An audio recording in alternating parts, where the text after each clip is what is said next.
శ్రోతలకు నా హృదయపూర్వక నమస్కారములు. మన శ్రోతలలో ఒక సోదరి ప్రశ్నను పంపడం జరిగింది. ఆ ప్రశ్న, మనలో ఉన్న భయానక ఆలోచనలు జరుగుతాయా? మనకు కలిగేటువంటి భయాన్ని కలిగించేటువంటి ఆలోచనలు మన జీవితంలో జరుగుతాయా? ఇది వీరి ప్రశ్న అండి. ఇక్కడ అసలు భయము అంటే ఏమిటి? ముందు దాన్ని గమనించాలి. భయము అనేది ఒక శరీర స్పందన. శరీరము తనను తాను రక్షించుకోవటానికి ఒక స్పందనను కలిగించుకుంటుంది. ఇప్పుడు నవ్వు, హాస్యము, నవ్వుతాం, అదొక స్పందన. కోపం వస్తుంది, అదొక స్పందన. మనకి రకరకాలుగా నవరసాలు అంటారు. అలా భావోద్వేగాలకు గురవుతూ ఉంటాం. దయ కలుగుతుంది, జాలి కలుగుతుంది, కరుణ కలుగుతుంది, ప్రేమ కలుగుతుంది. ఇవన్నీ భావాలు. అలాగే భయము కలుగుతుంది. ఇది శరీర స్పందన. ఈ శరీర స్పందన ఎందుకు మనకు ఉన్నది అంటే శరీరాన్ని రక్షించుకోవటానికి. భయం వల్ల తప్పించుకుంటాం. భయం లేదనుకోండి, భయం తెలియట్లేదు అనుకోండి, అసలు ఆ భావం లేదనుకోండి, ప్రమాదానికి మనమే ఎదురెళ్తాం. ఇప్పుడు ఇంట్లో కరెంటు వాడుకుంటాం, జాగ్రత్తగా వాడుకోవాలి, లేకపోతే షాక్ కొడుతుంది. తడి తగలకూడదు, ఆ స్విచ్లు వేసేటప్పుడు జాగ్రత్తగా ఉండాలి, అనేక ఎలక్ట్రిక్ పరికరాలు వాడుకునేటప్పుడు జాగ్రత్తగా ఉండాలి. ఈ జాగ్రత్త అనేదే, జాగ్రత్త అంటే ఏంటి? హెచ్చరిక, జాగరూకత. జాగరూకత అంటే ఏంటి? ఏ వస్తువుని ఎలా డీల్ చేస్తున్నావు, ఏ మనిషిని ఎలా డీల్ చేస్తున్నావు, అసలు నీ శరీరంతో నువ్వు కదిలి పని చేస్తున్నప్పుడు ఎదురుగా ఉన్నటువంటి విషయం కానీ, వస్తువు కానీ, మనిషి కానీ, ప్రదేశం కానీ దాన్ని గమనించి నీ శరీరానికి ఏమీ హాని లేకుండా, నీ జీవితానికి ఏమీ హాని లేకుండా నువ్వు జీవించాలి. అది జాగరూకత అంటే. దాన్ని జాగ్రత్త అనే పదం వచ్చింది, అందులోంచి వచ్చేసింది, వాడుక భాషగా మారిపోయింది.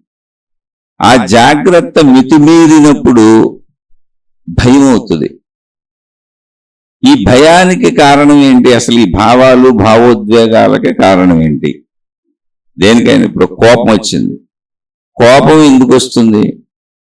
మనం అనుకున్న దానికి వ్యతిరేకంగా జరుగుతున్నప్పుడు కోపం వస్తుంది. మనం అనుకున్నది అనుకున్నట్టు జరగనప్పుడు కోపం వస్తుంది. అంటే కోపానికి కారణాలు ఇవి.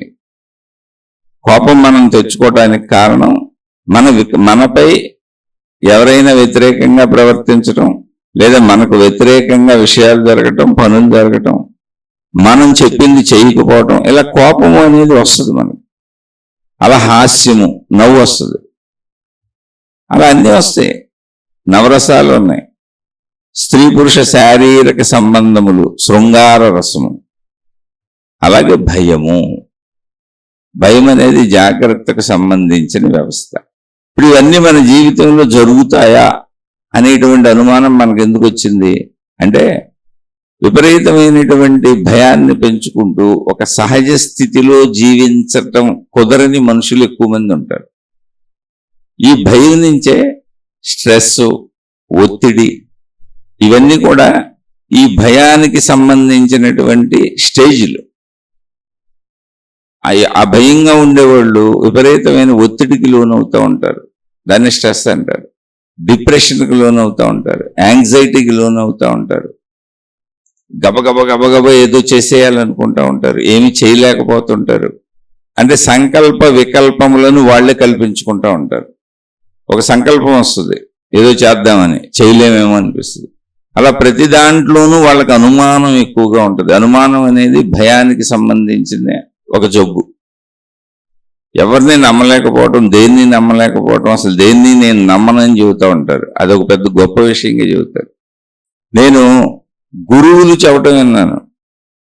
ఆయన చుట్టూ ఒక గురువు, ఆయన చుట్టూ ఉన్న శిష్యుల్ని, లేదా ఆయన చుట్టూ ఉన్న శిష్యురాలని, ఎవరుంటాను భక్తుల్ని, నేను అసలు ఎవరిని నమ్మను ప్రపంచంలో అని చెప్పటం బోల్డ్సార్లు విన్నాను. ఆయనది స్టేజ్ మీద కూర్చొని మీటింగుల్లో కూర్చొని చెబుతూ ఉంటే చక్కగా ఆనందంగా అక్కడ కూర్చొని భక్తులు శిష్యులు వింటూ ఉంటారు. అది ఒక గొప్ప క్వాలిటీ అయినట్టు. నమ్మకపోవటం అనేది భయానికి చిహ్నం, నమ్మటం అనేది ధైర్యానికి చిహ్నం. నమ్మితే మోసపోతాం కదండి అంటే మోసపోయినా పర్వాలేదనేంత ధైర్యం ఒకటి ఉంటుంది మనిషిలో. అసలు ప్రపంచంలో నువ్వు తినేసినా అది అయిపోయింది, నువ్వు వాడేసుకున్నా అది అయిపోయింది, నువ్వు అనుభవించేసినా అది అయిపోయింది, ఎవరైనా ఎత్తుకుపోయినా అది అయిపోయింది. ఏది ఇక్కడ ఉండదు. నేను నాది నా వాళ్ళు అనే దాంట్లో అది నేను మాత్రమే అనుభవించాలి, నా వాళ్ళు మాత్రమే అనుభవించాలి అనే భావన వలన శరీర భావనలో పరిమితంగా మనిషికి అలా అనిపిస్తుంది. ఇప్పుడు నేను ఓ 10 లక్షలు ఖర్చు పెట్టి ఆ దేశం ఈ దేశం తిరిగి వచ్చాను అనుకోండి, ఒక 20 లక్షలు ఖర్చు పెట్టి ఆ దేశం ఈ దేశం మా పిల్లల్ని ఎవరినో పంపాను అనుకోండి, నాకేం బాధగా ఉండదు. ఎందుకంటే నేను తిన్నాను, మా వాళ్ళు తిన్నారు. ఓ 10 లక్షలు 20 లక్షలు లేదా 10 రూపాయలు ఎవడో మన మోసం చేశాడు అనుకోండి, విపరీతమైన బాధగా ఉంటుంది. ఈ బాధ అనేది నీ హృదయము తీసుకుంటుంది తప్ప అక్కడ 2 చోట్ల డబ్బు ఖర్చు అయిందండి. చుట్టూ ఉన్న మనుషులకి అసలు ఈ జ్ఞానం ఎప్పటికీ అర్థం కాదు. ఎందుకు అర్థం కాదు అంటే మనం బ్రతుకుతున్నదే ధనం మూలం ఇదం జగత్ అని. అంటే నువ్వు చెబుతున్న నీకు డబ్బు అవసరం లేదని బాగా, నాకు కూడా డబ్బు అవసరమే. కానీ ఎప్పుడూ ప్రపంచంలో పొందటం ఉంటుంది, పోగొట్టుకోవటం ఉంటుంది. రెండు అదే. మనం పొందామంటే ఇంకొకళ్ళు పోగొట్టుకున్నారని అర్థం. అసలు ఇప్పుడు మనం ఎక్కడి నుంచి అయినా ఏదైనా పొందాము అంటే అది ధర్మం అధర్మం ముందు పక్కన పెట్టేయండి. మనం పొందాము అంటే ఎదుటి వాళ్ళు పోగొట్టుకున్నారు అని ఎవరొకడు. అలాగే ఒక్కొక్కసారి మనం పోగొట్టుకుంటే తప్ప ఎదుటి వాళ్ళు పొందలేరు. అందుకని ఎవరికి అవకాశం వచ్చినప్పుడు వాళ్ళు ఎవరికి వాళ్ళు పొందే ప్రయత్నంలో ఉన్నారు. ప్రపంచంలో అందరూ ఏదో ఒకటి ఏదో ఒక రకంగా పొందాలని ప్రయత్నిస్తున్నారు. ప్రేమలో అభిమానాలు కాడి నుంచి ధనం వరకు సర్వసంపదలు విషయాలు, సర్వ విషయాలు. మనిషి జీవించటం అంటేనే పొందటానికి ప్రయత్నించటం. ఈ పొందటానికి ప్రయత్నించటంలో ఇచ్చిపుచ్చుకునే వ్యవస్థను మనం ఒకటి పెట్టుకున్నాం. దానికి ఒక ధార్మిక వ్యవస్థ, ధర్మము అని పేరు పెట్టుకున్నాం. కానీ ఎక్కడ ఎవరు ఏది పొందినా ఇంకొకళ్ళు పోగొట్టుకోవాలి. ఇప్పుడు నువ్వు పొందుతున్నావు కనుక ఎదుటివాడికి అంత ఇచ్చేయి, ఎందుకంటే అదేదో పోగొట్టుకున్నాడు, దానికి బదులుగా నువ్వు ఇంకోటి ఇచ్చేయి అనే వ్యవస్థ పెట్టుకున్నాం మనం. అంతే ధర్మం అంటే. అది ఆ ఇచ్చిపుచ్చుకోవటాలు సమానంగా ఉన్నప్పుడు నువ్వు పొందింది నువ్వు పొందావు, వాళ్ళకి కావాల్సింది వాళ్ళకి ఇచ్చావు, అంతే. కానీ ఎవరు ఏది పొందాలన్నా ఎదుటివాడు పోగొట్టుకోవాలి. ప్రపంచంలో ఇది సూత్రం. అలా ఒక్కోసారి మనం పోగొట్టుకుంటాం. అది ఏదైనా కావచ్చు, ధనం కావచ్చు, అభిమానం కావచ్చు, ప్రేమ కావచ్చు, ఏదైనా కావచ్చు. పోగొట్టుకోవటం అనేది, పోవటం అనేది మనిషి జీవితంలో సహజం. ఎందుకంటే రావటం అనేది జరిగింది. రావటం అనేది జరిగింది అన్నప్పుడు పోవటం అనేది ఎప్పుడూ ఉంటుంది. ఇది వైడ్గా విశాలంగా ఆధ్యాత్మిక జ్ఞానాన్ని అర్థం చేసుకోగలిగిన వాళ్ళకి అర్థమయ్యే విషయం తప్ప సామాన్యతలు అసలు అర్థం కాదు. నేను ఎవరి దగ్గర నుంచో తీసుకుంటున్నానన్న భావన అసలు మనిషికి ఉండదు. ఎవరో పోగొట్టుకుంటే నాకు వస్తుందన్న భావన మనిషికి అసలు ఉండదు. నిరంతరం నేను పొందాలి, నేను నాది నా వాళ్ళు. నువ్వు వృత్తి చేయి, వ్యాపారం చేయి, ఉద్యోగం చేయి, ఏ పనైనా చెయ్యి, నీకు వచ్చింది అంటే ఆ వచ్చింది ఏదో ఎదుటివాడి దగ్గర నుంచి వచ్చింది, దానికి బదులుగా నువ్వేదో ఇచ్చావు. ఇవి వృత్తి వ్యాపార ఉద్యోగాలు. నువ్వు ఇచ్చింది ఒకటి, నీకు వచ్చింది ఒకటి. అంటే ఏంటి? వాళ్ళ నుంచి వాళ్ళు పోగొట్టుకున్నదే నీకు వచ్చింది, దానికి బదులుగా నువ్వు నీ నుంచి ఇంకోటి ఇచ్చావు. అంటే నువ్వు పోగొట్టుకున్నది వాళ్ళకి వెళ్ళింది. ఇక్కడ ఇచ్చిపుచ్చుకోవడాల్లో ఏం జరుగుతుంది? ఎదుటివాడు వదిలేసుకొని పోగొట్టుకున్నది మనకు వచ్చింది, మనం వదిలేసి పోగొట్టుకున్నది ఎదుటి వాళ్ళకి వెళ్ళింది. ఇచ్చిపుచ్చుకోవటం అంటే అంతే. అంటే పోగొట్టుకోవడం అనే ప్రాసెస్ ఎప్పుడూ ఉంటుంది, కానీ దాని బదులుగా ఇంకోటి వస్తుంది కాబట్టి దుఃఖం లేనట్టుగా ఉంది. అందుకని నేను నాది నా వాళ్ళు ఎంత అనుభవించినా, ఎన్ని రకాలు చేసినా దుఃఖం కలగదు. అదే ఎక్కడైనా వేరొక మనిషి, వేరొకరి వల్ల కొంచెం నష్టం, కొంచెం ఇబ్బంది, కొంచెం ఏదన్నా అంటే పోగొట్టుకోవడం జరిగింది, అది ఏదైనా కానీ, వస్తువులు కావచ్చు, ధనం కావచ్చు, ఏదైనా మొత్తంగా సంపదలు, లేదా అభిమానాలు కావచ్చు, అహంకారాలు కావచ్చు, ప్రేమలు కావచ్చు, వాత్సల్యాలు కావచ్చు, ఏదైనా కావచ్చు. పోగొట్టుకున్నప్పుడు నష్టపోయాను అనిపిస్తుంది. ఈ భావనని అర్థం చేసుకోగలిగితే భయం ఎగిరిపోద్ది. అసలు భయానికి మూల కారణం ఏంటి అంటే, నేను పోగొట్టుకోకూడదు, పొందాలి. నేను పొందినవి నేను, నాది, నావి, నా వాళ్ళు మాత్రమే అనుభవించాలి. నేను ఏది పోగొట్టుకోకూడదు. నేను పోగొట్టుకోకూడదని మూల సూత్రం మనిషి అంతరంగంలో భయాన్ని కల్పిస్తూ ఉంటుంది. అమ్మో ఏమన్నా పోద్దేమో అని. ఇప్పుడు శరీర భయమేనంటే ఏమన్నా జరుగుతుందేమో, నాకేమన్నా ప్రమాదం వస్తుందేమో, నాకేమన్నా నష్టం వస్తుందేమో, కష్టం వస్తుందేమో, ఇబ్బంది వస్తుందేమో, బాధ వస్తుందేమో, ఎప్పుడు ఇదే ఆలోచిస్తూ ఉంటారు. ఇది దేంట్లోంచి ఇది బయటకు వస్తుంది అంటే మూలము స్వార్థము. స్వార్థము అంటే ఏంటి? అందులో పెద్ద విశేషమైనటువంటి చెడేం కాదు. స్వ అంటే సొంత అర్థము. ఎప్పుడు నా గురించి ఆలోచించుకుంటూ ఉంటాను. నేనే ఏదో బాగుండాలి, నేను ఆనందంగా ఉండాలి, నేను సుఖంగా ఉండాలి, నేను సంతోషంగా ఉండాలి, నేను నాది నా వాళ్ళు సంతోషంగా ఉండాలి, మేము ఎప్పుడు హాయిగా ఉండాలి, మాకే హాని జరగకూడదు, మాకన్నీ లభించాలి. ఎప్పుడు ఇలాగే ఉంటాం. ఏదైనా సమస్య వస్తుందేమో అని ఎప్పుడు కొంతమంది ఎదురు చూస్తూ ఉంటారు. బాబోయ్ నేను ఎదుర్కోలేమోనేమో, నా వల్ల కాదేమో, నేనేం కాపాడుకోలేనేమో అని. ఎందుకనంటే ఈ ప్రపంచంలో ఎప్పుడు కాపాడుకోలేని స్థితులు ఉంటాయి, పోగొట్టుకునే స్థితులు ఉంటాయి. అసలు ఇచ్చిపుచ్చుకోవటం అనేదే ఒకరు పోగొట్టుకుంటూ ఇంకోళ్ళకి వచ్చింది, ఇంకోళ్ళు పోగొట్టుకుంటూ ఇంకొకరికి వచ్చింది. ఒకదాని బదులుగా ఒకటి పోగొట్టుకున్నారు అంతే. సృష్టిలో ఇప్పుడు వినాశనం ఉంది. ఇక్కడ ప్రతిదానికి ఉంది. జాతస్య మరణం ధ్రువం, పుట్టిన ప్రతివాడు మరణించక తప్పదు. అలాగే సృష్టిలో అనేకం జరుగుతూ ఉంటాయి. ఎందుకని? సృష్టి అంతా కదులుతుంది, మనందరం కదులుతున్నాం. ఇప్పుడు మనం కదులుతున్నట్టే మన వ్యావహారిక జీవితంలో మనం కదులుతున్నట్టే నేను, నాది, నా వాళ్ళని మన చుట్టూ ఉన్న మనుషులు కూడా కదులుతున్నారు. అందులో ఎవరో వాళ్ళు పొందటానికి మన దగ్గరికి రాకపోవచ్చు. మనకు ఏదైనా ప్రమాదాలు వాటిల్లొచ్చు, అనారోగ్యాలు రావచ్చు, యాక్సిడెంట్లు అవ్వచ్చు. అంటే ఈ ప్రపంచంలో ఎన్ని జరుగుతున్నాయో అవన్నీ మనకి జరిగే అవకాశం ఉంది అని మనిషి తలకి తెలుసు. అవన్నీ నాకు జరగకూడదు అని అనుకుంటాడు. ప్రపంచంలో సహజంగా అందరికీ ఏం జరుగుతున్నాయో అందులో మంచిలు మాత్రం నాకు జరగాలి అన్ని, అందులో చెడు ఏ ఒక్కటే నాకు జరగకూడదు అని మనిషి భావించుకుంటూ ఉంటాడు. ఈ భావన వలన భయస్థాయి పెరుగుతూ ఉంటుంది. ఎప్పుడు ఇక్కడ ఒకటే ఉంది, మనిషికి తెలివి ఇవ్వబడింది, ప్రజ్ఞ ఇవ్వబడింది, అలాగే పంచేంద్రియాలు ఇవ్వబడినాయి. నీ శరీరాన్ని, నీకు సంబంధించిన నేను, నాది, నా వాళ్ళని నువ్వు రక్షించుకోవటానికి అవసరమైన శారీరక, మానసిక, జ్ఞాన శక్తులన్నీ నీకు ఇవ్వబడినాయి. అందులో ఉన్నంతలో జాగ్రత్తగా ఉండు. ఇప్పుడు పిల్లలు ఏదన్నా బయటకు వెళ్తారు, వాళ్ళు మనం చెప్పినట్టు వినరు, కొంచెం యవ్వనంలోకి వచ్చి ఉంటారు, వాళ్ళు ఇష్టం వచ్చినట్టు తిరుగుతూ ఉంటారు. అది మనకి భయంగా ఉంటుంది తల్లిదండ్రులకి. అలా ఏదో ఒకటి అలా మనకు భయంగా ఉన్నది వాళ్ళకి అసలు భయం అయితే వాళ్ళు తిరగరు కదా. అలా ప్రాక్టికల్గా ఆలోచించాలి. ఇప్పుడు పిల్లలు అర్ధరాత్రులు తిరుగుతున్నారు, ఈ స్నేహాలు ఏంటి, సెకండ్ షో సినిమాలకు వెళ్తున్నారు, ఎప్పుడో రాత్రి తిరిగి ఇంటికి వస్తున్నారు. బాబు ఏమైపోద్దు, అసలు పిల్లోడు ఏమైపోతాడో, పిల్ల ఏమైపోతుందో, బాబు ఎప్పుడో వెళ్ళాడు మా ఆయన ఆఫీస్కి, అసలు ఎప్పుడు తిరిగి వస్తాడు, బాబు అసలు సరిగ్గా వస్తాడో రాడో, ఈ మధ్య రోడ్ల మీద అన్ని యాక్సిడెంట్లు అయిపోతున్నాయి. ఏ వార్త వింటే ఆ వార్తని తనకు ఆపాదించుకుంటూ ఉంటాం. ఈ భయస్థులందరూ అలాగే ఉంటారు, అదే భయం. అలాగే జరుగుతుందన్న రూల్ లేదు. అనంత విశాల ప్రపంచంలో అలా జరిగింది, అలా కూడా జరిగింది, అలా జరిగే అవకాశాలు ఉన్నాయి. అందరికీ అలాగే జరగదు. అలా అయితే అసలు బతకలేము. ఎందుకో తెలుసా? అసలు ప్రతి ఇంట్లో ముందు కరెంటు పెట్టుకుంటారు, మన చుట్టూ కరెంటు పెట్టుకుని మధ్యలో బతుకుతున్నాం మనం.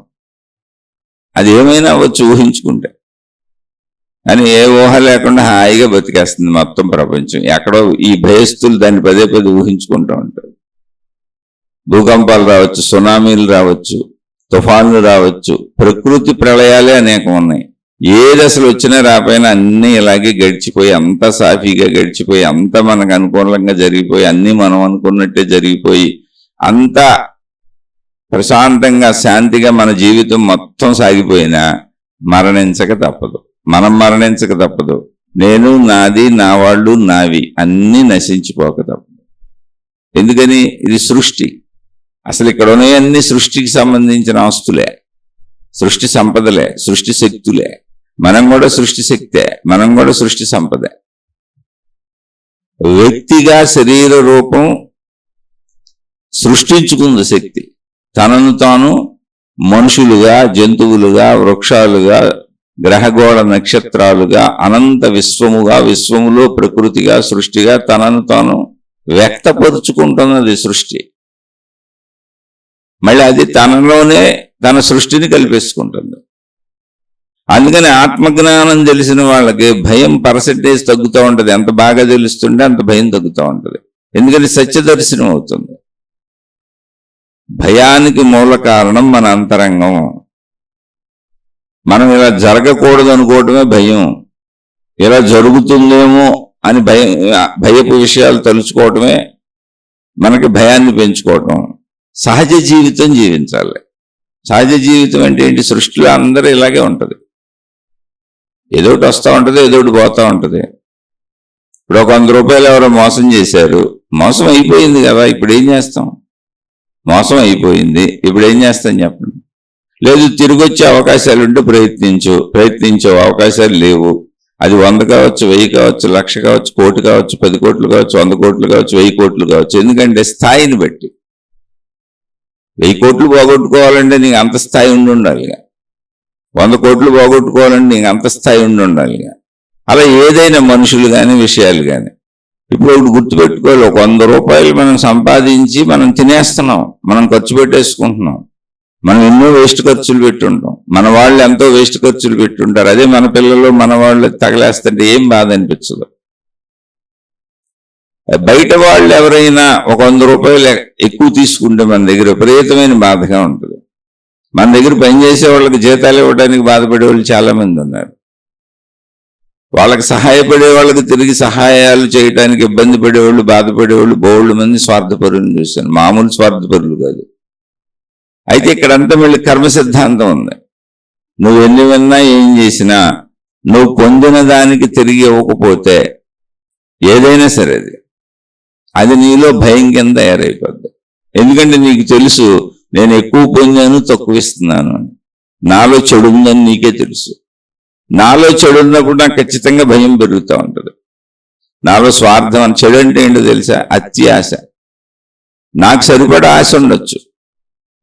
అత్యాశ చెడు. దురాశ అంటే దుర్మార్గంగా అయినా పక్క వాళ్ళది లాగేద్దామని.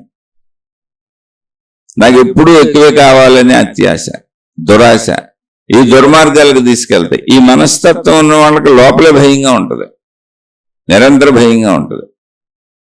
అసలు చెడు లేకుండా భయం అనేది అంతరంగంలో కలగదు. చెడు భావన లేకుండా భయం అనేది అంతరంగంలో కలగదు. అయితే ఇక్కడ కొంత ఉంది. చిన్న వయసు నుంచి పిల్లలు పెరిగినటువంటి పెంపకాన్ని బట్టి కూడా భయం కలుగుతుంది. తల్లిదండ్రులు వాళ్ళని స్వేచ్ఛగా ఏ పనులు చేయనివ్వకుండా, అంటే చిన్నపిల్లలు ఎలాంటి వాళ్ళు అంటే ఎదుగుతున్న మొక్క లాంటి వాళ్ళు. ఎదుగుతున్న మొక్కకి నీళ్లు కావాలి, ఎదగటానికి అవసరమైన ప్లేస్ కావాలి. ఆ ప్లేస్ లేకుండా ఇరుకు సందుల్లో మొక్కను పెట్టామనుకోండి, అది ఎదగటానికి దానికి ప్లేస్ లేదనుకోండి, నానా ఇబ్బందులు పడి నానా వంకర్లు తిరిగిపోద్దాం మొక్క. అటు చావలేదు, ఇటు బతకలేదు. ఎదగటానికి విశాలంగా అవసరమైన ప్లేస్ కావాలి మొక్క ఎదగాలండి. అలాగే దానికి అవసరమైన నీరు, పోషక పదార్థాలు అందాలి. అలాగే పిల్లలకి అవసరమైనవన్నీ అందిస్తూ తల్లిదండ్రులు వాళ్ళని ఎదగనివ్వాలి, వాళ్ళకి స్పేస్ ఇచ్చేయాలి, ప్లేస్ ఇచ్చేయాలి. ఎందుకని ఎదుగుదలలో తెలిసి తెలియని తత్వంలో వెళుతుంటూ వాళ్ళు తెలుసుకుంటూ ఉంటారు. అదే తెలిసి తెలియని వాళ్ళు వీళ్ళకి ఏమి తెలియదని అన్ని నొక్కేస్తున్నాం అనుకోండి, అసలు ఎదుగుదలకు ప్రమాదం వస్తుంది. అటు వంకరలు తిరిగిపోద్ది. అదే భయం, అదే డిప్రెషన్. విశాలంగా ఎదగలేకపోయారు. చిన్నతనం నుంచి కొంతమంది భయాలతో పెరుగుతారు. ప్రతి చిన్న విషయానికి భయపడిపోతూ ఉంటారు. ఇది తల్లిదండ్రుల స్వతహాగా స్వభావంలోంచి వస్తుంది, వాళ్ళ ప్రవర్తనలోంచి వస్తుంది. అంటే జెనెటిక్ గాను వస్తుంది, జీన్స్ ద్వారా తల్లిదండ్రుల నుంచి పిల్లలు వస్తారు కాబట్టి ఆ జెనెటిక్ గాను వస్తుంది. అలాగే పరిస్థితులను బట్టి వస్తుంది. తల్లిదండ్రులు పూర్తి స్వేచ్ఛ ఇచ్చి మేమున్నాం నీకెందుకు, నువ్వు ధైర్యంగా ఉండు అనేటువంటి స్వేచ్ఛలో నువ్వు పడిపోతుంటే మేము పట్టుకుంటాం, నడువు నీకెందుకు, నువ్వు పరిగెత్తు, మేమున్నాం పట్టుకుంటాం అని చిన్న చిన్న దెబ్బలు తగిలి చిన్న చిన్న ఇబ్బందులు వచ్చినా కూడా ఏం పర్వాలేదు, ఇలా ఉంటది జీవితం ఇంతే, నీకెందుకు, నువ్వు పరిగెత్తు, నువ్వు ముందుకెళ్ళు, మేము నీ వెనకున్నాం, నీతోనే వస్తున్నాం, నీకు సంరక్షకులుగా మేము ఉన్నాం అని స్ఫూర్తి స్వేచ్ఛనిచ్చి ధైర్యం ఇచ్చిన చోట భయం తగ్గుతుంది. భయం తగ్గుతుంది, ధైర్యం పెరుగుద్ది. కానీ స్వతహాగా సంపూర్ణంగా జ్ఞానాన్ని అర్థం చేసుకోకపోతే, పూర్తి ఆత్మజ్ఞానాన్ని అర్థం చేసుకోకపోతే, శరీర భావన ఉన్నంతకాలం తగుమాత్రపు భయం ఉంటుంది. ఆ తగుమాత్రపు భయం ఏమీ లేదు, జాగ్రత్త. ఇప్పుడు ఒక వాహనం వస్తుంది, రోడ్డు మీద తప్పుకోవాలి, అది భయం అనేది ఏంటి, జాగ్రత్త. ఆ వాహనం గుద్దేస్తే ప్రమాదాలు అవుతాయి. ఇప్పుడు ఈ జీవితంలో జరుగుతాయా అనేవాళ్ళు ఇంట్లో కూర్చొని ఆ వాహనం వచ్చినట్టు గుద్దేసినట్టు, ఆ పాము వచ్చినట్టు కరిసేసినట్టు, ఆ భూతం వచ్చినట్టు పట్టేసుకున్నట్టు, లేదా మన కుటుంబ సభ్యులు ఎవరో చచ్చిపోయినట్టు, మొత్తం ఎన్ని రకాల నష్టాలు జరగచ్చో ఎన్ని ఊహించుకుంటూ కూర్చుంటారు. అవి కళలుగా అంటారు. కళ్ళేంటి, మన భావాలే కళ్ళ కింద వస్తాయి. ఇవన్నీ వార్తల్లో వింటారు, సినిమాల్లో చూసిని ఆపాదించుకుంటారు, సీరియల్స్లో చూసిని ఆపాదించుకుంటారు, పక్కింటోళ్ళు చెప్పిన ఎదురింటోళ్ళు చెప్పిన ఎలా తెలిసిన సోషల్ మీడియాలో చూసిని అన్ని ఆపాదించుకుంటారు.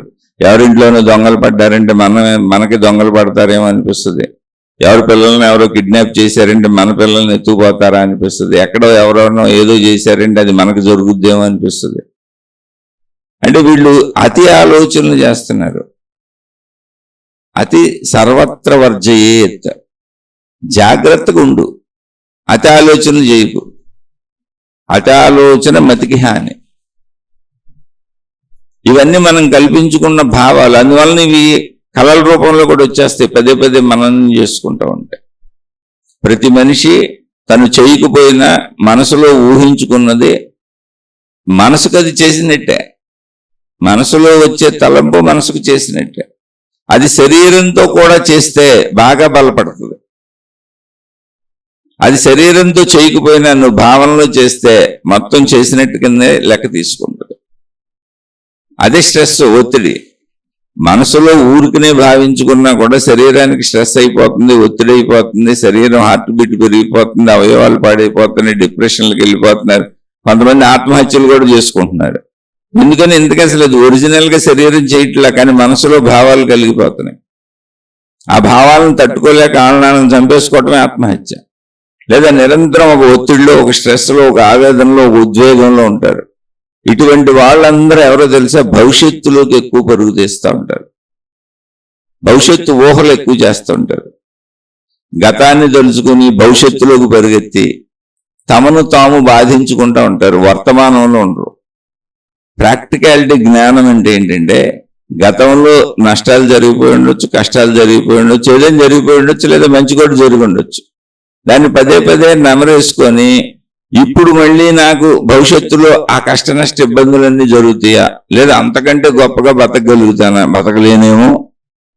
ఎందుకని చుట్టూ ప్రపంచంలో అన్నీ వింటూ ఉంటారు. అంటే వీళ్ళ సంకల్పంకు వీళ్ళ వికల్పము క్రియేట్ చేసుకుంటూ ఉంటారు. ఇదంతా మనసులో జరుగుతున్న అంతరంగ యుద్ధమే భయము. అది శరీర ప్రకృతిలో లేదు, బాహ్య ప్రకృతిలో లేదు. నువ్వు సృష్టించుకుంటున్న నీ మనస్సులో సినిమా అది భయం అనేది. వాస్తవ జీవితంలో అవి జరగవు.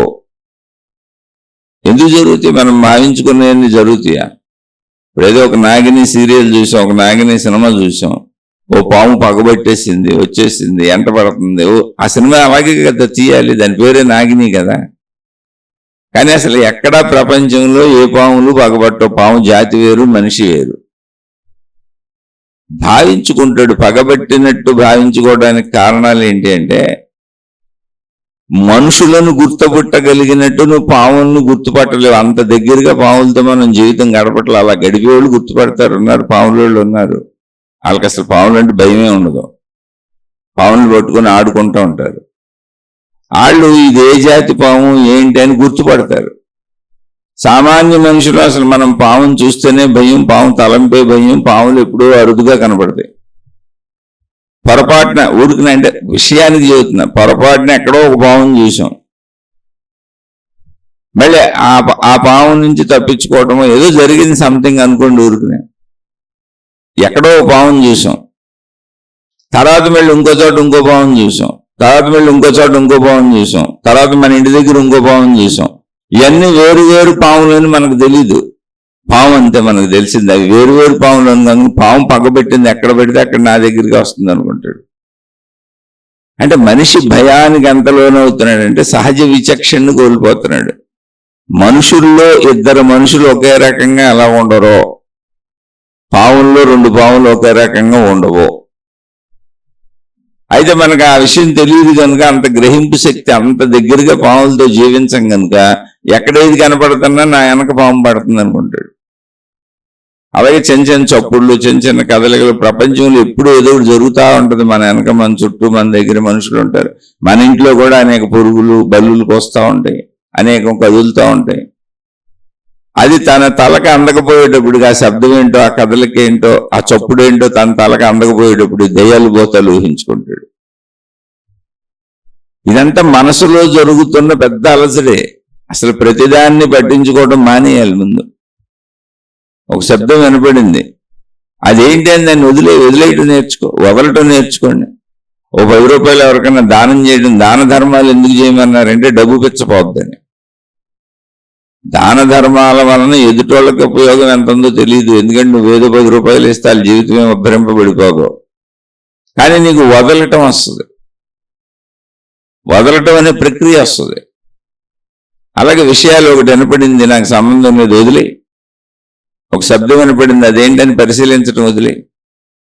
అనవసరంగా నీకు అనిపించేవి వదిలేయటం నేర్చుకో. ఇప్పుడు అనవసర విషయాలు మనుషులతో మాట్లాడబాక, అనవసరపు విషయాలు వదిలేయటం నేర్చుకో. తోచట్లేదని అనవసరంగా ఎవరికి ఫోన్ చేసి మాట్లాడబాక, నీతో నువ్వు ఉండటం నేర్చుకో. నీతో నువ్వు ఉండటం, నీలో నువ్వు ఉండటం, ప్రశాంతంగా ఉండటం నేర్చుకో. అంటే వదలటం అన్నింటిలో, నువ్వు చేసే పనులు అన్నింటిలోనూ అనవసరాలు వదలటం నేర్చుకో. అవసరాలు కూడా వదలటం నేర్చుకో. ఎందుకంటే ఒకసారి జరగకపోవచ్చు. ఇప్పుడు డబ్బు అందరికీ అవసరమే, కానీ దాన ధర్మాలు అంటే ఏంటి, కొంచెం ఇవ్వు, ఎదుటివాడికి వదలటం వస్తుంది. వదలటం వచ్చిన వాళ్ళకే భయం తెలియదు, భయం పోద్ది. అంటే వదలటం అనేది ఏ స్థాయిలో వస్తుందో ఆ స్థాయిలో భయం తగ్గుతూ ఉంటుంది. దాన్నే వైరాగ్యము అన్నారు ఆధ్యాత్మికతలో. వైరాగ్యం అంటే విరాగము. విరాగం అన్నా వైరాగ్యం అన్నా ఒకటి, వాడుకలో వైరాగ్యం అని వాడతాం. విరాగము, విరాగము అనే పదాన్ని గమనిస్తే రాగము అంటే బంధము, విరాగము అంటే బంధము లేకపోవట. వదలటం నేర్చుకో. ఇప్పుడు పిల్లలు ఇంట్లో ఉన్నారు, ఊరికి అనుకున్నాం, పిల్లలు, భర్త, భార్య, ఎవరో మన సంబంధికులు, మన వాళ్ళు, నా వాళ్ళు ఇంట్లో ఉన్నారు, అందరం కలిసి ఉన్నాం. ఎప్పుడు కబుర్లు చెప్పుకున్నా వాళ్ళకి ఏం చేయాలో అవన్నీ హాయిగా చెయ్యి, నువ్వేం పొందాలో అవన్నీ పొందు, సరదాగా ఉండండి. ఇప్పుడు పిల్లలు బయటకు వెళ్ళిపోయారు, పిల్లలు చదువులకు వెళ్ళిపోయారు, లేదా వృత్తి వ్యాపార ఉద్యోగాలకు వెళ్ళిపోయారు. భర్త భార్య ఏదో ఎవరైతే వాళ్ళు ఆఫీసులకు వెళ్ళిపోయారు. ఇప్పుడు అందరూ విడిపోయారు, ఒకళ్ళకొకళ్ళు విడిపోయి ఎవరి పనుల్లోకి వాళ్ళు వెళ్ళిపోయారు. వెళ్ళిపోయినాక ఇప్పుడు వెళ్ళిపోయిన వాళ్ళని, వాళ్ళు రోజు వెళ్ళే పనే, రోజు చేసే పనే కదా, కానీ బంధం పెట్టుకొని నువ్వు ఊహించుకుంటూ కూర్చుంటావు. అది వాస్తవం కాదు. వాస్తవం ఏంటి, వాళ్ళందరూ ఇక్కడ ఉన్నప్పుడు నువ్వు భావించుకో. భావించుకోండి, ఊహించుకోవద్దు. ఏం చేయాలో చేసేసుకోండి, మాట్లాడుకోండి, చక్కగా తినండి, కబుర్లు చెప్పుకోండి, ఎవరి బాధ్యతలు వాళ్ళు చేయండి, ఇంటి నిర్వహణలో ఎవరేం చేయాలో చేయండి, ఎదురుగా ఉన్న మనిషికి ఏమి ఇవ్వాలో ఇవ్వండి, ఏం పెట్టాలో పెట్టండి, ఏం తీసుకోవాలో తీసుకోండి. ఇప్పుడు అందరూ ఎవరి దారిని వెళ్ళిపోతారు. రోజు అందరూ 24 గంటలు అలా పెనవేసుకొని కౌగులించుకొని అక్కడక్కడే కూర్చొని ఉండం. ఇప్పుడు వెళ్ళిపోయారు కదా, వెళ్ళిపోయారండి ఏంటి, పనుల మీద వెళ్ళిపోయారు అనే ఆలోచనలు వదిలేం కాదు. మళ్ళీ తిరిగి వస్తారు. స్కూల్కి వెళ్తే సాయంత్రం స్కూల్ అయినాక తిరిగి వస్తారు. వృత్తి వ్యాపార ఉద్యోగాలకి మళ్ళీ ఆ పనులు అయినాక తిరిగి వస్తారు. అలా అందరం మళ్ళీ కలుస్తాం. ఇంతే జీవితం. ఇలా కలుస్తూ విడిపోతూ మనందరం కలవటానికి ఒక ప్లేస్ పెట్టుకున్నాం, అదే ఇల్లు. అలా విడిపోయినప్పుడు, విడిపోవటం అనేది జీవితంలో ఒక అవసరమైన భాగం. ఎవరి పనులు వాళ్ళు చేసుకుంటున్నాం. అప్పుడు ఊహలు మానే, ఇంకా వాళ్ళ గురించి ఆలోచించటం మానే, వాళ్ళకి ఇచ్చేది కానీ వాళ్ళ దగ్గర నుంచి పుచ్చుకునేది కానీ రెండు ఆలోచించటం మానే, వాళ్ళకి ఏమన్నా అయిపోద్దా అని ఊహలు మానే, నీకేమన్నా అయిపోద్దా అని ఊహలు మానే. కొంతమంది ఇంట్లో ఒక్కళ్ళే ఉండారంటే భయపడతారు. ఏంటో తెలిసి అందరూ వెళ్ళిపోతే ఇప్పుడు నాకేమన్నా అయిపోతే అలాగే, ఎప్పుడు నాకేమన్నా అయిపోద్దేమో అనే దాంట్లో కూర్చున్న వాళ్ళకి అసలు మనం ఏం చెబుతాం? ఏమవుద్ది నీకు అంటే నువ్వు మానసికమైనటువంటి రుగ్మతను పెంచుకున్నావు, భావాలు ఎక్కువ పెంచుకున్నావు. ఎవరో జబ్బులు చెబితే జబ్బులు ఊహించుకుంటావు. ఏం లేదండి, అలా కూర్చొని మాట్లాడుతూనే ఉన్నాడు కుర్చీలో, మేము అక్కడే ఉన్నాం, ఎదురుగానే ఉన్నాం. హార్ట్ అటాక్ అండి, అలా తల పక్కకు వాల్చేసాడు. హార్ట్ అటాక్ అని కూడా తెలియదు, చనిపోయాడు. మాట్లాడుతూ చనిపోయాడు. అనగానే ఇప్పుడు నాకేమన్నా అయిపోద్దా, వీళ్ళందరూ వెళ్ళిపోతే అలాగే. అందరూ నా చుట్టూ ఉండండి, నా చుట్టూ పడుకోండి, నా దగ్గరే ఉండండి, నన్ను వదిలిపెట్టి వెళ్ళబాకండి. అలా ఏదో ఒకటి నా వాళ్ళకేమన్నా అవుద్దా, నాకేమన్నా అవుద్దా, నాకు సంబంధించినవి ఆస్తుపాస్తులు పోతాయా, సంపదలు పోతాయా, ఎందుకంటే ఏముంది ఇంకా. అసలు ఒక భయానకమైనటువంటి ఆలోచనలు మనకు కలిగేవి జీవితంలో జరుగుతాయా అంటే ఏముంటది? నేను నాది నా వాళ్ళేగా. నాకేమన్నా అవుద్దా, నా వాళ్ళకేమన్నా అవుద్దా, నా వాటికి ఏమన్నా అవుద్దా, ఏదో ఒకటి అవుతా ఉంటుంది. అవన్నీ రోజు ఎందుకు అవుద్ది? అసలు వాటి గురించి ఎందుకు ఆలోచిస్తున్నారు? నెగిటివ్గా ఎందుకు ఆలోచిస్తున్నారు? అసలు లేని దాని గురించి ఇప్పుడు ఎందుకు ఊహిస్తున్నారు? ఇప్పుడు వాస్తవంలో ఎందుకు జీవించట్లేదు? ఇది మీకు మీరు వేసుకోవాల్సిన ప్రశ్న. అందుకే ఆధ్యాత్మిక జ్ఞానము, ఆత్మజ్ఞానం అనే చదువు తప్పకుండా అందరూ చదువుకోవాలి. ఆ చదువులో ముఖ్య భాగం శరీరం ఎలా పనిచేస్తుంది, మనసు ఎలా పనిచేస్తుంది, ప్రాణశక్తి అంటే ఏంటి. ప్రాణశక్తి ఉంటేనే శరీరం మనస్సులు పనితీరు. ఈ శరీరం, మనసు, ప్రాణశక్తి మూడింటి కలయిక జీవితం. ఈ మూడిని విడివిడిగా చెప్పుకున్నాం కాదు, అన్ని కలిసిపోయి ఉన్నాయి. ఇదే జీవితం. ఇప్పుడు శరీర పనితీరు అది ఒక లిమిటెడ్ గానే పనిచేయగలదు. కన్ను కొంత దూరమే చూడగలదు, చెవి కొంతవరకే వినగలదు, ముక్కు కొంతవరకే వాసన చూడగలదు, నాలుక కొంతవరకే రుచులు తెలుసుకోగలదు. ఇలా మాటలు కొంతసేపే మాట్లాడగలం, పనులు కొంతసేపే చేయగలం, కొంత బరువే మోయగలం శరీరంతో. అలా అన్ని కొంత చేయగలం. దాని పరిమితత్వం అది. అది ఒకప్పుడు ఒక ప్రదేశంలో ఒక చోటే ఉండగలదు, ఇంకో చోటకి వెళ్ళలేదు కూడా. ఇలా శరీరం ఎప్పుడు పరిమితత్వంలో ఉంటుంది. ఈ పరిమితత్వపు శరీరానికి అనారోగ్యాలు వస్తాయి, బాధలు వస్తాయి, ఇబ్బందులు వస్తాయి, యాక్సిడెంట్ అయితే ఇరిగి మొక్కలైపోద్ది. ఈ శరీర తత్వం ఒకటి ఉంది. ఆ తత్వాన్ని గ్రహించి జాగ్రత్తగా ఉండు. జాగ్రత్తగా అవసరమైన జ్ఞానం అంతా నీ దగ్గర ఉంది. మంచి తిండి తిని చక్కగా ఉండు. ఏముంది అందులో పెద్ద విషయం? ఏమవుద్దో అని ఏదో ఒకటి అవుద్ది. వస్తాయి, జ్వరాలు వస్తాయి, వైరల్ ఫీవర్స్ వస్తాయి. అందరికేం జరుగుద్దో మనకే జరుగుద్ది. అసలు ఏమవుతుందో అని ముందు భవిష్యత్తులోకి ఎందుకు పరిగెత్తున్నారు? వర్తమానంలో ఎందుకు ఉండలేదు అంటే చిన్నతనం నుంచి పెరిగినటువంటి వాతావరణంలో అభద్రతలు ఎక్కువ ఉంటాయి. అంటే తల్లిదండ్రులు ఫుల్ సపోర్ట్ ఇవ్వకుండా, తెలియకుండా తల్లిదండ్రులు పిల్లల్ని బాగా నొక్కి తొక్కి పెంచేస్తారు. అలానే పిల్లలకి చెప్పొద్దా, అవసరమైతే గట్టిగా చెప్పొద్దా అని చెప్పాలి, తప్పులు చేస్తున్నప్పుడు. కానీ స్వేచ్ఛగా పెరగని వాళ్ళు ఇప్పుడు పిల్లలు అంటే నేను చెబుతుంది బాగా చిన్నపిల్లలు. ఓ 20 ఏళ్ళు దాటేసిన వాళ్ళని, ఎదవ పనులు చేసే వాళ్ళందరినీ పిల్లలని అనుకోబాకండి. వాళ్ళని మార్చాలి, 4 పీకైనా మార్చాలి. ఎందుకంటే వాళ్ళు చెడ్డ పనులు చేసి చెడు అలవాట్లు చేసుకుని జీవితం నాశనం అయిపోయింది. చెప్పాలి. నేను చిన్నతనం అన్నప్పుడు నా ఉద్దేశం పెరుగుతున్నప్పుడు 1వ సంవత్సరం, 2వ సంవత్సరం, 3వ సంవత్సరం, 4వ సంవత్సరం, 5వ సంవత్సరం ఇలా ఓ 10, 11, 12 ఏళ్ళు వచ్చి ప్రపంచం అర్థమయ్యే వరకు 15 ఏళ్ల వరకు వాళ్ళని కొంచెం స్వేచ్ఛగా ఎదగనివ్వాలి. కౌమార దశ వరకు చిన్నప్పుడే 3-4 ఏళ్ళకి డిసిప్లిన్ లేని భయాలు నేర్పేసి వాళ్ళని ఇంకా కూర్చోబెట్టేసి మనకు నచ్చినట్టే చేంజ్ ఎందుకంటే చచ్చినట్టు చేస్తారు. అప్పుడు పిల్లలకి అసలు ఏం తెలియదు. ఓ 10 ఏళ్ళ లోపు, 15 ఏళ్ళ లోపు పిల్లలు ఏం తెలియదు, అలా చూస్తూ ఉంటారు. మన ఇంకా అప్పుడు అవి అభద్రతల కింద మారిపోతాయి. లేదు తీవ్రమైన స్వేచ్ఛ ఇస్తే ముందోళ్ళు కింద, చెడ్డోళ్ళ కింద అయిపోతారు. అది ఒక రకమైన పరిమితత్వంలో ప్రేమను చూపిస్తూ ఎప్పటికప్పుడు తప్పులని చెబుతూ మళ్ళీ ప్రేమను చూపిస్తూ ఒప్పులోకి తీసుకెళ్తూ అదొక పెద్ద తపస్సు చేయాలి. అలా తపస్సు చేసి ఓపుకుంటేనే పిల్లల్ని కనాలి. ఇలా పిల్లలు సరిగా పెరగని వాళ్ళందరికీ కూడా భయాలు వస్తాయి.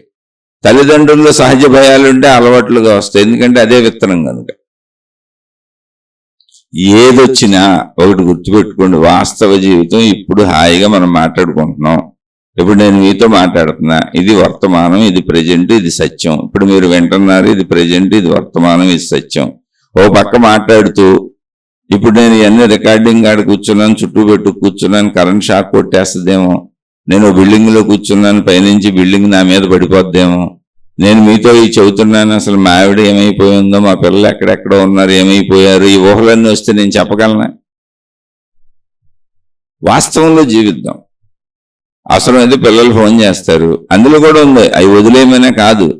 ఏదైనా ఇబ్బంది అనుకోండి, మా పిల్లలు నాకు ఫోన్ చేస్తారు, ఏముంది అందులో పెద్ద విషయం. అలాగే నా భార్యగా ఏమైనా ఇబ్బంది అనుకోండి, ఆవిడ ఫోన్ చేస్తుంది, ప్రాబ్లం ఏముంది? ఫోన్ చేసినాక అటెండ్ అవుతాగా. ఆ విషయం తెలిసినాక నేను ఆ విషయానికి స్పందిస్తాను. తెలియకముందే నేను ఊహించుకోవటం ఎందుకు? ఊహించుకుంటే నేను అసలు ఈ శీర్షికలే చెప్పలేను, మీరు ఈ శీర్షికలు వినలేరు కూడా. వినాలన్నా మీకు ప్రశాంత స్థితి కావాలి. ఇప్పుడు ఈ శీర్షికలు చెప్పుకుంటున్నప్పుడు ఎలా ఉన్నామో, ఎప్పటికప్పుడు ఏ పని చేస్తున్నా ఆ పనితో అలా ఉండటమే. ఊహల్లోకి వెళ్ళొద్దు, భవిష్యత్తులోకి వెళ్ళొద్దు. మా ఇంట్లో వాళ్ళు వెళ్ళిపోతుంటారు, నన్ను కూడా తీసుకెళ్ళిపోతుంటారు.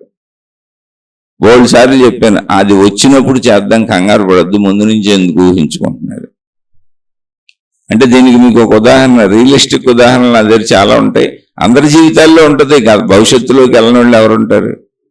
కానీ ఎంత వెళ్ళాలి? పరిమితంగా వెళ్ళు, ప్లాన్ చేసుకో, ఏం చదువుకోవాలి, ఎలా చదువుకోవాలి, ఏం వృత్తి వ్యాపార ఉద్యోగాలు చేయాలి. భవిష్యత్తులో కొంచెం ముందు ప్లానింగ్ అనేది అవసరమే. కానీ భయపడిపోయేంత లారీ వచ్చి గుద్దేస్తుందేమో, బస్సులు వచ్చి గుద్దేస్తేమో అయ్యేందుకు? జీవితానికి అవసరమైన ప్లానింగ్ అంటే ముందుకు కాలు తీసి ఒక కాలు ముందుకేయాలంటే ఆ ముందుకేసే కాలు కరెక్ట్ గానే పడుతుంది అని నమ్మకం ఉంటేనే కదా వేస్తాం. అందుకని కళ్ళతో చూసుకుంటూ జాగ్రత్తగా వేస్తాం. ఎప్పుడు అడుగు భవిష్యత్తులోకే పడుతుంది, అడుగు ఎప్పుడు భవిష్యత్తులోనే పడుతుంది. కానీ నువ్వు ఎక్కడికో వెళ్ళిపోయి, ఇప్పుడు నాకు తెలిసిన వాళ్ళు చాలా మంది ఉన్నారు, పెళ్లి సంబంధాలు, పెళ్లి వయసుకు వచ్చిన వాళ్ళు ఉన్నారు. బాబాయ్ ఎలాంటి కోడళ్ళు వస్తారు, బాబాయ్ ఎలాంటి అల్లుళ్ళు వస్తారు, బాబాయ్ బాబాయ్ బాబాయ్ అనుకుంటూ ఉంటారు. ఇప్పుడు వీళ్ళ కోసం ఎవరు రావాలి? అందుకని దేవుళ్ళు, గురువులు, సిద్ధాంతులు వీళ్ళందరి చుట్టూ తిరుగుతున్నారు వీళ్ళు. ఏ మతాల్లో ఉంటే వాళ్ళ చుట్టూ.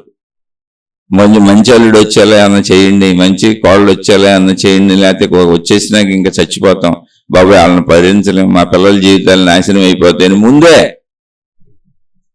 వెళ్ళిపోతున్నారు అందరి దగ్గరికి. ముందే గ్రహశాంతులు, ముందే ఏమేమి ఉన్నాయంటే అయ్యి హోమాలు, యజ్ఞాలు, ఏం చేయగలిగితే ముందే వెళ్ళిపోతున్నారు, ఆల్రెడీ చేయించేస్తున్నారు.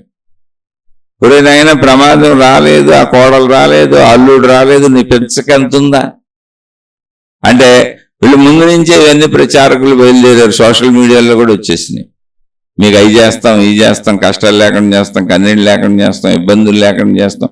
ఒక మనిషికి ఎన్ని సమస్యలు ఉన్నాయో అన్ని సమస్యల మీద వ్యాపారస్తులు వచ్చారు. అప్పుడు భయాన్ని పెంచుతున్నారు. వ్యాపారస్తులు ఏం చేస్తారు? ఇప్పుడు భయం పెంచుతారు. భయం పెంచితేనే వాళ్ళ వ్యాపారం జరుగుద్ది. నీ భయం మీదే వ్యాపారాలు ఉన్నాయి. ఒక న్యూస్, ఒక లారీ ఒక అతన్ని గుద్దేసింది, ఒక్క న్యూస్ అది.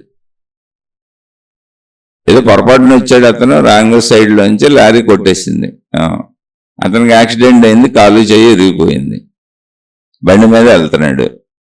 ఆ సన్నివేశాలన్నీ చూపించారు. ఓకే, అదే విషయాన్ని 1000 ఛానల్స్ 1000 సార్లు చూపిస్తాయి. ఒక్కొక్క ఛానల్ 100 సార్లు 1000 సార్లు చూపిస్తుంది. జరిగింది ఒక్క విషయమే, కానీ 1,000,000 సార్లు జరిగినట్టుగా అర్థమవుద్ది మనిషి బ్రెయిన్కి. ఇప్పుడు ఏమైంది? ఇంకా ఎక్కడికైనా బండి వేసుకెళ్ళి భయపడి చేస్తూ ఉంటారు, ఇంట్లో వాళ్ళు భయపడుతూ ఉంటారు. ఎందుకు జరుగుద్ది? ఎందుకు జరగదు? 850 కోట్ల మంది జీవిస్తున్న ఈ ప్రపంచంలో ఒక యాక్సిడెంట్ అది, అంతే. అవి పొరపాటున అప్పుడప్పుడు జరుగుతూ ఉంటాయి. జాగ్రత్తగా వెళ్ళాలి. దానికే జాగ్రత్త అనేది మనలో పెట్టబడింది, జాగరూకత. కానీ భవిష్యత్తులోకి ఊహించుకోబాకండి. భవిష్యత్తు ఊహ భయం.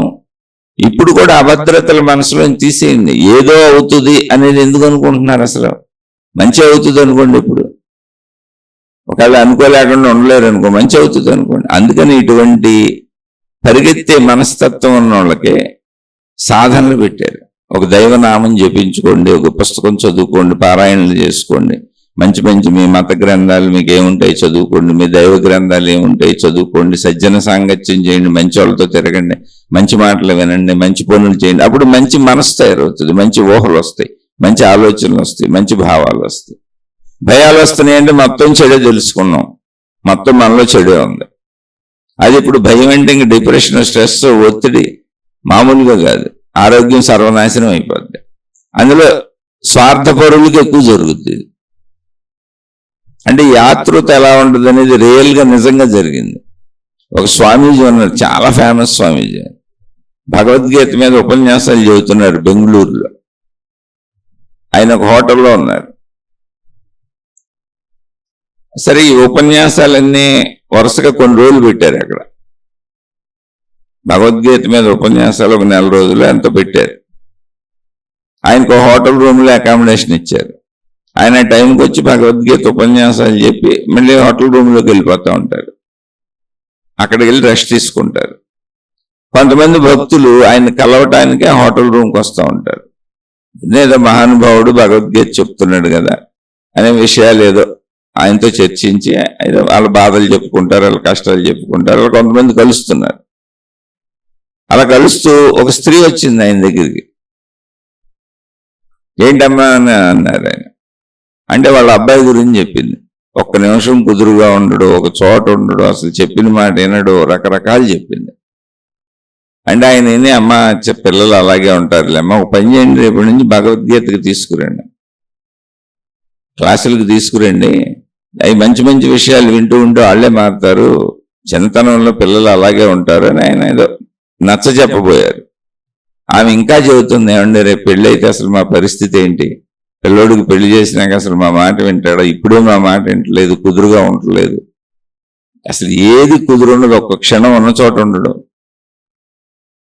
అసలు ఏది చెప్పిన మాట ఏంటో కుదురు ఉండదు, రేపు పెళ్లి చేస్తే అసలు మా బతుకులేండి, మేము ఎలా బతకగలుగుతాం, ఇప్పుడే మాట విన్నోడు పెళ్ళి అయితే మాట వింటాడా, మళ్ళీ మళ్ళీ మొదలెట్టింది.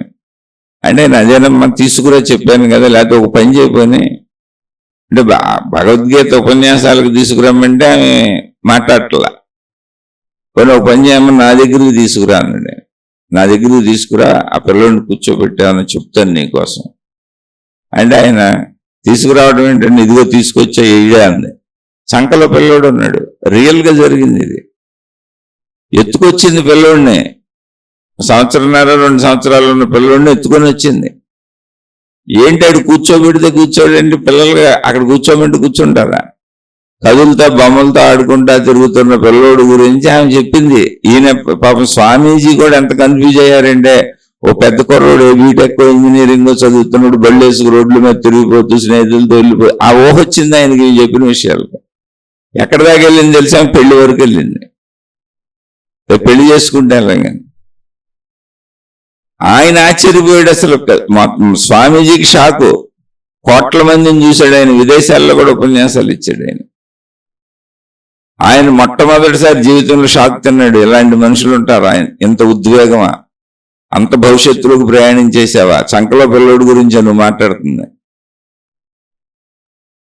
ఆయన ఏం చెప్పాలో తెలియక ఆ పిల్లోడిని ఎత్తిని చేయబెట్టి ఆశీర్వదించి, ఇంకా ఇలాంటి వాళ్ళకి ఇంకా అంతకని చేయడానికి ఏం లేదు, ఏముండదమ్మా అన్ని బాగుంటాయి చక్కగా వెళ్ళండి అన్నాడు. అన్ని బాగుంటాయి వెళ్ళండి అన్నాడు. కానీ ఆయనకి పిచ్చెక్కిపోయింది. ఆయన ఒక ఉపన్యాసంలో చెప్పారు, వచ్చి నెక్స్ట్ డే ఉపన్యాసంలోనే చెప్పారు ఆయన, ఇంత మనసుని పాడు చేసుకోబాకండి, ఆయన అంత తీవ్రమైనటువంటి ఆలోచనలు చేయబాకండి, అసలు సహజంగా ఉండండి, న్యాచురల్గా ఉండండి. ఇక్కడ అన్ని కామన్, అందరికి జనన మరణాలు కామన్, విషయాలు కామన్. నాకు అసలు చెడు జరగకూడదు అనుకోండి, చెడు ఎందుకు జరుగుతుంది అసలు? అత్యాశల వలన చెడును భావించుకుంటాం మనం. చెడు జరగదు. ఆశలు అత్యాశల వలన చెడుని భావించుకుంటాం. అందుకని అత్యాశలు వదిలేయండి, దురాశలు వదిలేయండి, ప్రశాంతంగా ఉండండి, ఉన్నదాంతో తృప్తిగా ఉండండి, మంచి మాటలు వినండి, సజ్జన సాంగత్యం చేయండి, నిరంతరం మంచి వింటూ ఉండండి.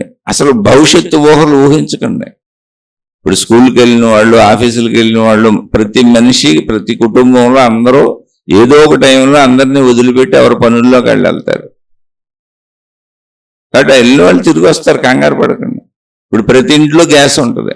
గ్యాస్ బండ పేలిపోయిందని ఎక్కడో వార్తని, ఇప్పుడు గ్యాస్ బండ నా ఇంట్లో పేలిపోద్దామో, నాకు గ్యాస్ వద్దు నేను పొలాలు పెట్టుకుంటానంటే ఇంకా వాళ్ళ జీవితం ఏమైపోద్ది? ఇప్పుడు జాగ్రత్తగా వాడుకో, జాగ్రత్తగా చూసుకో, గ్యాస్ జాగ్రత్తగా కట్టేయి. వాళ్ళ అజాగ్రత్త వలన పేలింది.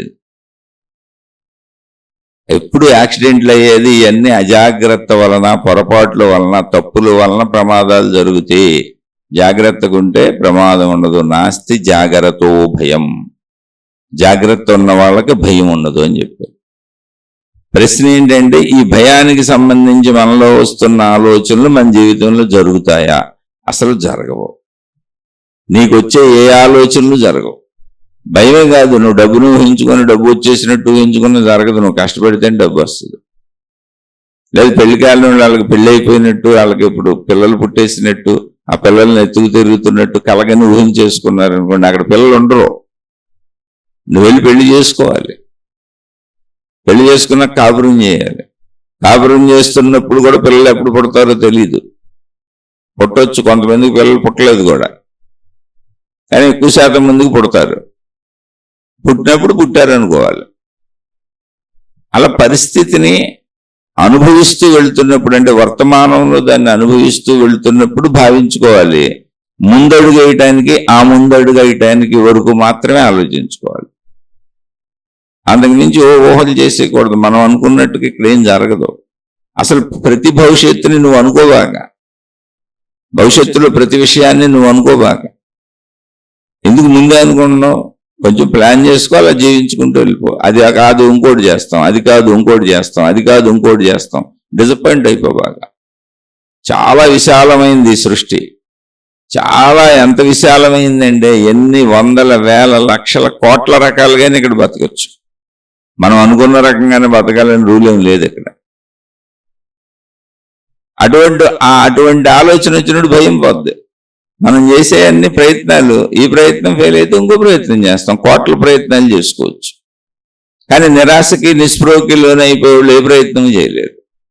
అందుకని మొదటి ప్రయత్నం సఫలీకృతం అయిపోవాలనుకుంటారు. అదొక జబ్బు. ఆ జీవితం అంటే చచ్చే వరకు జీవించాల్సిందే. అక్కడ నువ్వు సాధించడానికి ఏమీ లేదు, జీవిస్తే చాలు. ఎందుకంటే చచ్చిపోతాం. ఎన్ని సాధించినా వదిలిపెట్టి చచ్చిపోతాం. అది జీవించంతే. సాధించడానికి కాదు నువ్వు జీవించేది, జీవించడానికి జీవించు. జీవించటంలో అవసరం కోసం ఏమన్నా సాధించుకో, అంతే. సాధించలేకపోయినా వచ్చిందేం పోయిందేం లేదు. సాధించటం కోసం జీవించటం కాదు, జీవించటం కోసం సాధించటం జరుగుతుంది. అందుకని జీవించు, హ్యాపీగా ఈరోజు ఇలా జీవించు. ఎప్పటికైనా ప్రాణం పోవాల్సిందేగా. అలా మనిషి ఒక సత్యాన్ని, తాత్వికతనే, అంటే తాత్వికత అంటే ఏంటి? తత్వం అంటే సత్యము అని అర్థం. జీవన సత్యాన్ని, సృష్టి సత్యాన్ని, ప్రకృతి సత్యాన్ని, ఆ సత్యాన్ని ఒప్పుకో.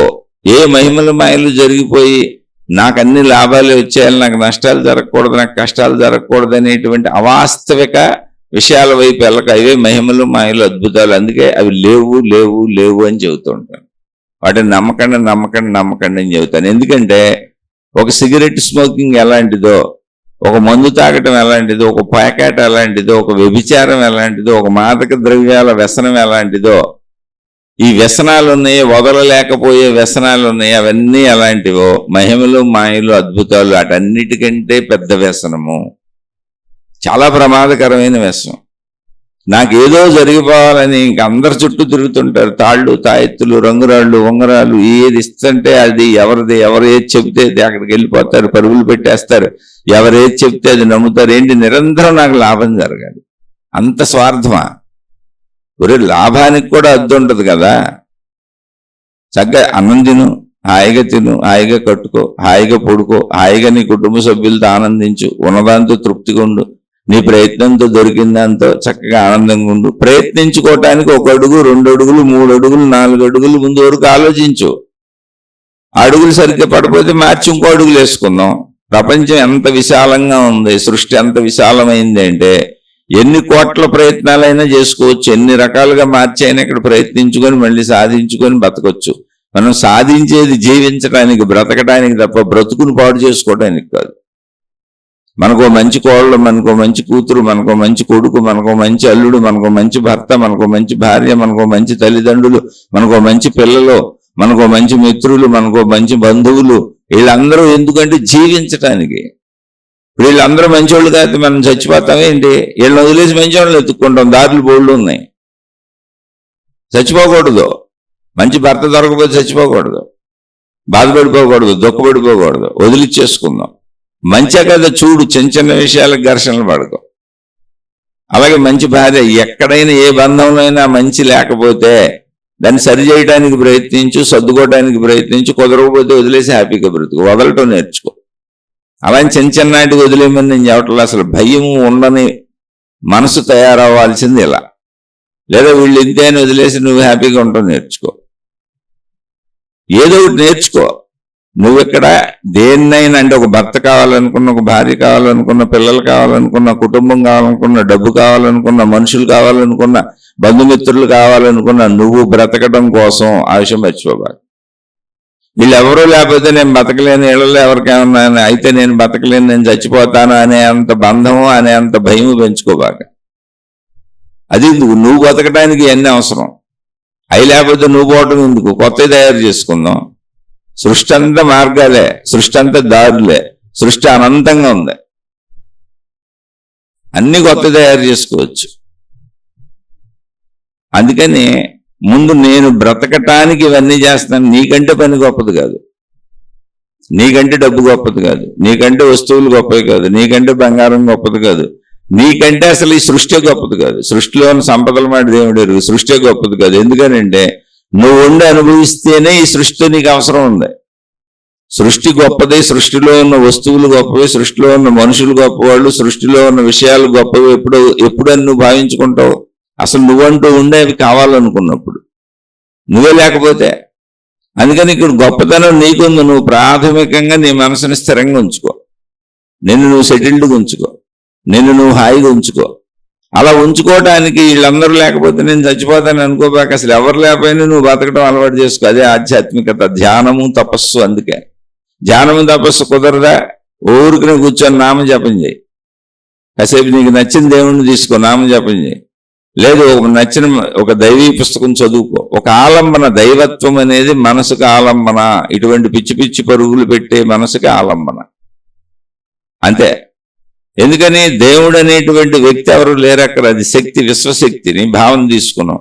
కాబట్టి నిన్ను మోసం చేయరు ఎవరు, నిన్ను నష్టపరచరు ఎవరు, నిన్ను కష్టపెట్టేవాళ్ళు ఎవరు లేరు అక్కడ. రెండో ఆబ్జెక్ట్ దేవుడు అనగానే నీకు ఎటువంటి నష్టం లేకపోగా రక్షణ ఉంది అనే లాభభావన ఉంది. నేను పదే పదే ఆ దేవుణ్ణి తలుచుకుంటే రక్షణ ఉంటుంది, రక్షిస్తాడు, ఆ దేవత రక్షిస్తుంది అనే లాభపూర్వక భావనే ఉంది. అది మనసుకు ధైర్యంగా పనిచేస్తుంది. అందుకని అటువంటి భావాన్ని అందించారు మహాత్ములు. అవే ఆధ్యాత్మిక సాధనలో. డిపెండెన్సీ పెట్టుకోబాక, ఎవరి మీద డిపెండెన్సీ పెట్టుకోబాక. అందరితో కలిసిమెలిసి ఉంటూ నేర్చుకో. పరాధీనత వేరు. వీళ్ళు లేకపోతే నేను ఉండలేను అనుకోవటం వేరు, వీళ్ళు లేకపోతే నేను బతకలేను అనుకోవటం వేరు. ఇవి లేకపోతే నేను బతకలేను, ఈ వస్తువులు లేకపోతే నేను బతకలేను, డబ్బు లేకపోతే నేను బతకలేను అనుకోవటం వేరు కాదు. ప్రతి మనిషి మళ్ళీ జీరో నుంచి అన్ని చేయొచ్చు. ఇప్పుడు ఉన్నాయన్నీ పోయినాయి, మొత్తం డబ్బంతా పోయింది, సకుటుంబ సపరివార సమేతంగా మనుషులందరూ పోయారు. ఇది రియల్గా కూడా జరిగింది, ఇది రియల్గా కూడా జరిగింది. ఒక ఫ్యామిలీ హైదరాబాద్ నుంచి కారులో వస్తున్నారు, విజయవాడలో ఏదో ఫంక్షన్ అటెండ్ అవ్వాలి, బాగా డబ్బు ఉన్నోళ్ళు. మొత్తం అందరూ అందులోనే ఉన్నారు, ఫ్యామిలీ మెంబర్స్ మొత్తం. అది రాంగ్ రూట్లో, అంటే రూట్ డైవర్షన్ ఇచ్చారు. అక్కడక్కడ రోడ్లు రిపేర్ చేస్తున్నప్పుడు హైవే రోడ్ల మీద ఈ రూట్లోంచి వెళ్ళండి అని, వెళ్ళేది వచ్చేది ఒకే రూట్ వస్తుంది. వాళ్ళు నైట్ జర్నీ వస్తున్నారు, పెద్ద కారు డైరెక్ట్గా వెళ్ళిపోయి ఎదురుగుండా వస్తున్న ఆర్టీసీ బస్సును కొట్టేసింది. మొత్తం ఆర్టీసీ బస్సు లోపలికి దూరిపోయింది, ఎదురు కొట్టేసుకున్నాయి. వీళ్ళ కారు 150-200 స్పీడ్లో ఉంటుంది, మంచి కాస్ట్లీ కారు. అది హైవే కాబట్టి ఆర్టీసీ కూడా అలాగే వెళ్తున్నాడు. స్పాట్లో మొత్తం అందరూ చచ్చిపోయారు, చంటి బిడ్డలతో సహా. ఒక్క స్త్రీ బతికింది, తన బిడ్డలో తనకు సర్వస్వం అందరూ పోయారు, అక్కడ స్పాట్లో చచ్చిపోయారు. ఆ బతికిన ఆమెకి ఒక 50-60 ఆపరేషన్లు చేశారు, స్టెప్పులుగా. అసలు ఆమె కోలుకోవటానికి కొన్ని సంవత్సరాలు పట్టింది. వరుసగా స్టెప్పులుగా ఆమె విరిగిపోయిన పార్ట్లన్నింటినీ సరిచేసి ఆమెను మనిషిగా నుంచోబెట్టింది. ఆమె స్వతంత్రంగా నడవటానికి 7-8 ఏళ్ళు ఆపరేషన్లు జరుగుతూనే ఉన్నాయి, ఒక్కొక్క స్టెప్. అన్నీ అయిపోయినాక ఇప్పుడు మొత్తం యాక్సిడెంట్లు అన్నీ అయిపోయినాయి, అందరూ చనిపోయారు. అసలు మనుషులు నా అనే మనుషులు ఎవరు లేరు. పసిబిడ్డ ఒళ్ళో ఉన్న బిడ్డలు కూడా చచ్చిపోయారు. భర్తకి సంబంధించిన ఇన్సూరెన్స్లు వచ్చినాయి, వాళ్ళు కొంచెం ధనవంతులే, పాత ఇళ్ళు అయ్యి ఉన్నాయి. జాగ్రత్తగా అమ్మాయి అలా కోలుకుంది. పుట్టినరోజు తల్లిదండ్రుల సహాయంతో. సుమారు ఒక 7-8 ఏళ్ల నుంచి 10 ఏళ్ల వరకు ఆపరేషన్లే జరుగుతున్నాయి ఆమెకి, ఒకటి తర్వాత ఒకటి. అప్పటికి లేచి నిలబడి నడిచే స్థితికి వచ్చింది. ఇప్పుడు మళ్ళీ ఇంకో పెళ్లి చేసుకుని బ్రహ్మాండంగా బతుకుతుంది. ఇప్పుడు మామూలు మనిషిలాగా బతికేస్తుంది బ్రహ్మాండంగా. ఈ శీర్షికలు వింటది, అప్పుడప్పుడు కామెంట్లు పెడుతుంది. అంటే నాకు పూర్తిగా తెలియదు వివరంగా, నాకు తెలిసినని చెప్పాను, కానీ జరిగింది ఇదే. మొత్తం మళ్ళీ లిస్టులోంచి మరణశయ్యపై నుంచి బతికొచ్చింది ఆమె. అది పెద్ద విషయాలుగా ఏముంది, మనం అంత దూరం ఎందుకు వెళ్తాం, అందరికీ అంత వెళ్తాం, ఎందుకు జరుగుతాయి? ఎప్పుడో కొన్ని 100 సంవత్సరాల్లో ఒక సంఘటన ఎలాంటిది ఎక్కడో కనపడుతుంది. అంత ఘోరంగా అందరికీ ఎందుకు జరుగుతాయి? ఎప్పుడో జరుగుతాయి అరుదుగా. అందుకని జాగ్రత్తగా వెళ్ళాలి. కార్లు వేసుకెళ్ళేటప్పుడు ప్రమాదాలంటే జాగ్రత్తగా వెళ్ళాలి. ఇప్పుడు అది ఊహించి కూర్చుంటాయట. మళ్ళీ 0 నుంచి జీవితాన్ని ఎవరైనా ఎప్పుడైనా మొదలు పెట్టచ్చు. ప్రపంచం ఎంత విశాలమైందంటే అందరికీ అన్ని ఆఫర్లు ఉన్నాయి, అందరికీ అన్ని రకాల ఆఫర్లు ఉన్నాయి. ఈ మధ్యకాలంలో మాకు తెలిసిన అమ్మాయికి పెళ్లి చేశారు. ఈ మధ్యకాలంలో అంటే ఒక 7-8 ఏళ్ళు అవుతుంది. చక్కటి అమ్మాయి పెళ్లి చేశారంటే, మాకు ఆఫీస్ ఉండేది, మా ఆఫీసులో పనిచేసేది ఆమె. మా ఆఫీసులో ఒక 50-60 మంది పనిచేసేవాళ్ళు. వాళ్ళలో ఈ అమ్మాయి కూడా ఒక అమ్మాయి. ఆ అమ్మాయికి పెళ్లి చేశారు, మా ఆఫీస్ ఉన్నప్పుడే పెళ్లి చేశారు. పెళ్లి చేసుకుంది, వెళ్ళిపోయింది. ఎందుకు పెళ్లి చేసుకున్న ఆ అమ్మాయికి మొత్తం అందరూ బంధువులు పెద్దలు అందరూ కలిపి అన్ని మాట్లాడి కుదిర్చి చేసిన సంబంధం. తీరా పెళ్లి చేసుకొని వెళ్ళాక తెలిసింది అతనికి వేరే అమ్మాయి ఆల్రెడీ ఉంది అక్కడ. ఆ అమ్మాయితో గడుపుతున్నాడు, లివింగ్ రిలేషన్లో ఉన్నాడు. అందరికీ తెలుసు, వాళ్ళ చుట్టాలకు తెలుసు, వాళ్ళ బంధువులకు తెలుసు, వాళ్ళ అమ్మ నాన్నకి తెలుసు, అందరికీ తెలుసు. మరి నన్ను ఎందుకు పెళ్లి చేసుకున్నారని అడిగింది ఈ అమ్మాయి. వెళ్ళి వాళ్ళ అత్తమామలను కూడా అడిగింది. అంటే ఆ అమ్మాయి వేరే క్యాస్ట్ అంట. ఆయన లివింగ్ రిలేషన్లో ఉండి ప్రేమించిన అమ్మాయి వాళ్ళ కులం కాదు. అందుకని కులం కాని అమ్మాయిని తెచ్చుకుని పెళ్లి చేసుకుంటే పరువు తక్కువని ఈ అమ్మాయిని పెళ్లి చేసుకున్నారు. ఏంటి? కుల పరువు కోసం, కుటుంబ పరువు కోసం, మా కులపు అమ్మాయే మా కోళ్ళు అని చెప్పుకోవడానికి. ఆ అమ్మాయితో ఇష్టం వచ్చినట్టు తిరగమని తల్లిదండ్రులే చెప్పారు, బంధువులు అందరికీ తెలుసు. బాహాటంగా మోసం చేశారు ఈ అమ్మాయిని. మరి ఈ తల్లిదండ్రులకి పెళ్లి చేసిన వాళ్ళు ఎవరండి? బంధువులే. ఇళ్ళ అటేపోళ్ళు ఇటేపోళ్ళు మొత్తం బంధువులే. పెళ్లి చేసిన బంధువులకు కూడా తెలుసు ఆ విషయం.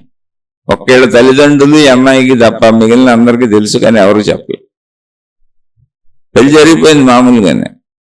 తర్వాత ఆ అమ్మాయి కోర్టుకు వెళ్ళింది, విడాకులు తెచ్చుకుంది. కొన్ని సంవత్సరాలు ఫైట్ చేసింది ఆ అమ్మాయి. సుమారుగా 4 నుంచి 6 ఏళ్ల పైన ఫైట్ చేసింది. విడాకులు వచ్చేసినాయి. తర్వాత ఏదో ముందు విడాకులు రాలే చాలా కాలం. విడాకులు వచ్చేసినాక ఏంటి, పెళ్ళైన నెలకే వచ్చేసింది ఆ అమ్మాయి. నెలకే తెలిసిపోయింది అన్నీ. ఇప్పుడు ఎలా జీవితం నాశనం అయిపోయింది అనుకున్నారు. లేదు, మళ్ళీ ఇంకో సంబంధం వచ్చింది, పెళ్లి ఇంతకీ సంబంధం వచ్చిందే అంటే మళ్ళీ పెళ్లి సంబంధం.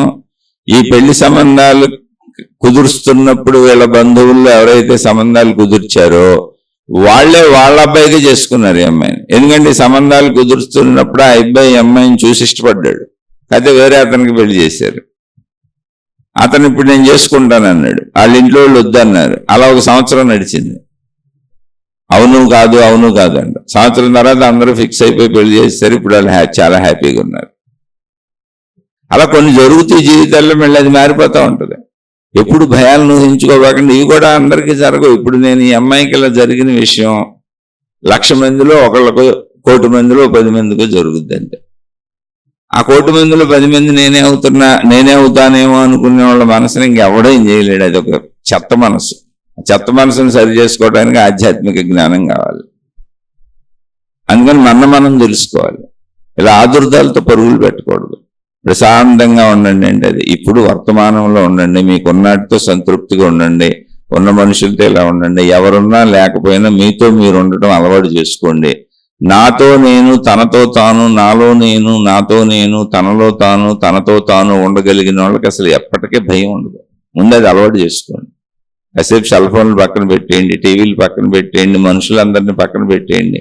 ఎవరితో సంబంధం లేకుండా కాసేపు ఒంటరిగా కూర్చోండి. ఆ ఒంటరిగా కూర్చోలేకపోతే స్టార్టింగ్లో మీకు సంబంధించిన దేవుడికి గ్రంథం మీద చదువుకోండి. పారాయణలు అనే పేరు ఎందుకు పెట్టారు? లేదా నామ సంకీర్తన చేసుకోండి, లేదా నామ జపాలు చేసుకోండి, లేదా మంత్ర జపాలు చేసుకోండి. అవి కూడా దాటిపోయి చేయగలిగితే ధ్యానాలు చేసుకోండి, తపస్సులు చేసుకోండి. ప్రారంభ దశ నుంచి మీకు ఏది ఉపయోగపడుతుందో వీటన్నింటిలో మీకు ఏది ఇష్టమో అది చేసుకోండి. మళ్ళీ అవి చేసేటప్పుడు అక్కడ గురువులకి, అక్కడ మాతాజీలకి, అక్కడ సంస్థలకి, అక్కడ దేవుళ్ళకి అంటుకుపోబాకండి. మీకోసం ఇవన్నీ. మీరు దేన్ని అంటుకుపోబాకండి. అలా అంటుకుపోవటం వల్లనే కదా ఇప్పుడు భయాలు, బాధలు, దుఃఖాలు పెరుగుతున్నాయి. మళ్ళీ అక్కడికి వెళ్ళి అంటుకుపోతే కొత్త తయారవుతాయి. మీతో మీరు ఉండటానికి, మీలో మీరు ఉండటానికి, మీపై మీరు నిలబడటానికి, జీవితకాలం ఆయువు ఉన్నంత వరకు మీరు హాయిగా ఆనందంగా మీతో మీరు ఉండగలగటానికి, ఎవరు లేకపోయినా మీరు బతకగలగటానికి. ఇప్పుడు మళ్ళీ దేవుడు లేకపోతే ఉండలేను, గురువు లేకపోతే ఉండలేను, మతం లేకపోతే ఉండలేను, ఆ గ్రంథం లేకపోతే ఉండలేను అని పిచ్చెక్కించుకోబాకండి. ఆల్రెడీ ఈ ఉండలేని ధనాన్ని పోగొట్టుకోవడానికి ఈ మొదలెట్టాం. మళ్ళీ ఈ లేకపోతే ఉండలేనని పిచ్చెక్కించుకుంటే ఎప్పటికీ పిచ్చే అవుద్ది. మారింది అంతే. ఇక్కడ పిచ్చి మారింది. పిచ్చి యొక్క ప్రదేశము, పరిస్థితులు, విషయాలు మారినాయి అంతే. అంటించుకోబాకండి. మీతో మీరు ఉండటానికి చెప్పబడిన సాధనలు అవి అంటించుకోకూడదు. సాధన చేసుకొని మీతో మీరు ఉండగలగాలి. అందులో ఒక్కొక్క మెట్టు ఎక్కుకుంటూ వెళ్ళిపోండి. ఏంటి ఒక్కొక్క మెట్టు ఎక్కగలగడం? ఏమీ లేదు. ప్రపంచంలో ఎవరున్నా లేకపోయినా నేను నాతో ఉండి హాయిగా బతుకుతాను. మనుషులు ఉంటారు, వీళ్ళు కాతే ఇంకొకళ్ళు ఉంటారు. వీళ్ళు కాతే ప్రపంచం అంతా ఇప్పుడు మనుషులే ఉంటారు. ప్రపంచంలో మనుషులు లేకుండా ఉండటం కుదరదు అసలు. వీళ్ళు ఉన్నారు కాబట్టి ఇంకోళ్ళు లేరు ఇప్పుడు మనకి. వీళ్ళు లేకపోతే ఇంకొకళ్ళు వస్తారు. ఆ టైంగా జరుగుద్ది. ఇప్పుడు ఎందుకు ఎవరు వస్తారు, మొత్తం నాకు పుస్తకం రాసి ఇచ్చేయండి, నా భవిష్యత్తు అంతా దేవుణ్ణి అడిగి ఒక పుస్తకం నాకు ఇచ్చేస్తే నేను రోజు పేజీలు తిరగేసుకుంటా బతుకుతాననే వాళ్ళే వాస్తులని, జాతకాలని, జ్యోతిష్యాలని, రంగురాళ్ళని, ఉంగరాళ్ళని, తాయెత్తులని రకరకాల మూఢనమ్మకాల చుట్టూ తిరుగుతున్నారు. అలాంటి పిచ్చిలు ఎక్కించుకోబాకండి. ఏమి లేదు. వాస్తవంలో వాస్తవంగా జీవించండి. మీ మీద మీరు ఆధారపడండి. ఆధారపడలేనప్పుడు మీకు ఆధ్యాత్మికతలో చెప్పిన సాధనలన్నీ చేసుకోండి. మంచి మాటలు వినండి, మంచి పనులు చేయండి, మంచిని చదువుకోండి, మంచిని చూడండి, మంచిని తెలుసుకోండి. మంచి మనసు తయారవుతుంది. మంచి మనసు ధైర్యంగా ఉంటుంది. మీ ఊహలయ్యి వాస్తవ జీవితంలో జరగవు. ఏది భయానక ఊహలన్నీ వాస్తవ జీవితంలో జరుగుతాయా? జరగనే జరగవు. ఎందుకు జరుగుతాయి? అసలు అలా జరిగితే ప్రపంచంలో ఒక్కడు కూడా బతకలేడు ఇక్కడ. ఎందుకంటే భయం లేని మనిషే ఉండడు. కానీ భయానికి లిమిటెడ్నెస్ ఉండాలి. భయం అనేది శరీర జాగ్రత్త కోసం, శరీరాన్ని రక్షించుకోవటం కోసం. పావును చూసి భయపడాలి, ఎందుకంటే అది కరిస్తే చచ్చిపోతాం కనుక. అలా భయం ఉండాలి. వాహనాలు రోడ్ల మీద తీసుకెళ్తున్నప్పుడు ట్రాఫిక్లో యాక్సిడెంట్లు అవుతాయి అనే భయం ఉండాలి. ఆ భయం వల్ల జాగ్రత్త వస్తుందంటే. భయం ఎలా ఉండాలంటే జాగ్రత్త వరకే ఉండాలి. జాగ్రత్తను మించిపోయి అసలు నేను వాహనం ఎక్కను, నేను బయటికి వెళ్ళను, నేను రోడ్డు మీదకి వెళ్ళను, నేను ఇంట్లోనే దాక్కుంటాను అని అన్నిటికీ భయపడి, అమ్మో ఇంట్లో గ్యాస్ బండ్లు ఉన్నాయి, బాబో ఇంట్లో కరెంట్ ఉంది, ఫ్యానుడి నెత్తి మీద పడిపోతుంది కదా, స్లాబ్ మీద పడిపోతుంది కదా, ఇప్పుడు నిద్రపోవాలంటే ఏం జరుగుద్దో నిద్రపోతే అనేటువంటి భయాలకు వెళ్తే పిచ్చ అయిపోతుంది. అది మీ జ్ఞానంతో పోగొట్టుకోండి. మీకు మీరే చెప్పుకోవాలి. మీ మీద మీరు నిలబడటం వస్తే ఎవరికైనా వచ్చేస్తుంది. ఇది ప్రశ్న నువ్వు అడిగిన సోదరికి చెప్పట్లా, నేను అందరినీ ఉద్దేశించి, భయపడే వాళ్ళని ఉద్దేశించి చెబుతున్నా. ఆ భయం నాలో కూడా ఉంది, అది నేను అలాగే పోగొట్టుకున్నాను. ఆ భయాన్ని. భయం లేని మనిషి ఉండడు. దాని జ్ఞానం తెలుసుకోకపోతే భయం విపరీత స్థాయిలో పెరిగిపోతూ ఉంటుంది. జ్ఞానం తెలుసుకొని మన భయాన్ని తగుమాత్రపు జాగ్రత్త స్థాయిలో ఉంచుకోవాలి. అలా నేను తీవ్రంగా భయపడేవాడిని, ఇప్పుడు దాన్ని జాగ్రత్త స్థాయిలో ఉంచుకున్నాను. ఆధ్యాత్మికత, ఆధ్యాత్మిక జ్ఞానం ఖచ్చితంగా ధైర్యానికి ఉపయోగపడతాయి. అతి భయంలోకి వెళ్లకుండా ఒక సామాన్య జీవితాన్ని హాయిగా బ్రతకటానికి ఆధ్యాత్మిక జ్ఞానం అందిస్తుంది, ఉపయోగపడుతుంది. ఇది నా స్వీయ అనుభవం. ఆలోచించి చూడండి. మీకు అర్థమైతే ఓకే, అర్థం కాకపోతే మళ్ళీ తప్పకుండా ప్రశ్న రూపంలో అడిగే ప్రయత్నం చేయండి. మళ్ళీ విశ్లేషించుకుందాం, ఎన్నిసార్లైనా విశ్లేషించుకుందాం. ఎందుకంటే ఒక మనిషి ఆనందంగా, శాంతిగా, ప్రశాంతంగా, హాయిగా ఉండటాన్ని మించినటువంటిది ప్రపంచంలో ఏదీ లేదు. అందరూ అలా బ్రతకటానికి వచ్చారు ఇక్కడ. అలా ఎవరైనా కొంచెం అలా బ్రతకటానికి 4 మాటలు ఉపయోగపడుతున్నాయి అంటే ఎందుకు చెప్పుకోకూడదు? చక్కగా చెప్పుకుందాం. ఈ 4 మాటలకి నాకు పోయింది లేదు, నాకు ఖర్చు లేదు, నేను కష్టపడిపోయింది అసలు లేదు. పైగా ఈ 4 మాటలు మీకు చెప్పడం వల్ల నాకు శ్రవణమైంది, నాకు మననమైంది, నాకు సజ్జన సాంగత్యమైంది. మీకు చెబుతున్న ఈ కాసేపు నేను ఈ సద్భావాల కాలక్షేపం చేసుకున్నాను. నాకు ఉపయోగమే. మీకు చెప్పటం కూడా నాకు ఉపయోగమే. కాబట్టి విని ఆచరించుకుంటూ కొంచెమైనా మనశ్శాంతిని పొందుతున్నాం, కొంచెమైనా గుణమార్పు చేసుకుంటున్నాం అనుకుంటున్న వాళ్ళు మళ్ళీ అడిగే ప్రయత్నం చేయండి. ఏదైనా సందేహాలు వస్తే తప్పకుండా విశ్లేషించుకుందాం.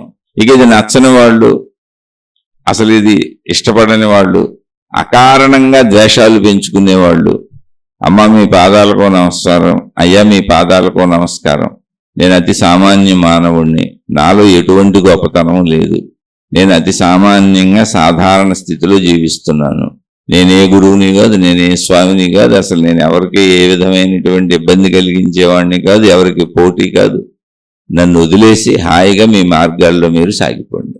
శుభమస్తు. మీకు మీ కుటుంబ సభ్యులకు మేలు చేకూరుగాక. మరొక కొత్త శీర్షికతో కలుసుకుందాం. ఇలా ఎన్ని విన్నా, ఎంతకాలం విన్నా సాధన చెయ్యకుండా, అంటే స్వీయముగా ఆ వింటున్నటువంటి భావాలను మనసుకు పట్టించుకోవటమే సాధన. సాధన చేయకుండా ఆ అనుభవాన్ని పొందటం, అర్థం చేసుకోవటం, ఆ జీవన్ముక్త స్థితిని మనం పొంది జీవించటం కుదరదు. సాధన అత్యవసరం. అది ఎవరికి వాళ్ళు సాధన చేసుకోవడానికి వీలుగా సందేహాలు అడిగినప్పుడల్లా ఇంకా వివరంగా చెబుతున్నాను. ఈ మధ్యకాలంలో కొందరు సోదర సోదరీమణులు వాళ్ళ పర్సనల్ అనుభవాలను పంపటం, వాళ్ళు పర్సనల్గా కొంచెం రిక్వెస్ట్ చేయటం అనేటువంటి అనేక చర్యలు జరిగినాయి. ఇవన్నీ కూడా మనుషుల్ని ఎవరిని నేను కలవలేదు, కలవను కూడా. అయితే ఒక చిన్న చిరు ఆలోచన నా మదిలో కలిగింది. మనం ఇలా ఎంత చెప్పినా ఏం చేసినా సాధనకి అనుకూలమైనటువంటి ఒక వాతావరణం తయారు చేయకపోతే స్వీయముగా కష్టమేమో అనేటువంటి ఒక ఆలోచన కలిగింది. అందువలన ఆధ్యాత్మిక విద్యాలయము అనేటువంటిది ఒకటి ఏర్పాటు చేసి ఆసక్తిపరులు, జిజ్ఞాసువులు అయినటువంటి వాళ్ళకి నేను అక్కడ ఉండి స్వయముగా నా దగ్గర కూర్చొని వాళ్ళ అనుమానాలు తీర్చుకుంటూ సాధన చేయడానికి అవసరమైన ఒక ప్రదేశమును ఏర్పాటు చేద్దాము. దాని పేరు ఆధ్యాత్మిక విద్యాలయము అనేటువంటి ఒక చిన్న భావన కలిగింది.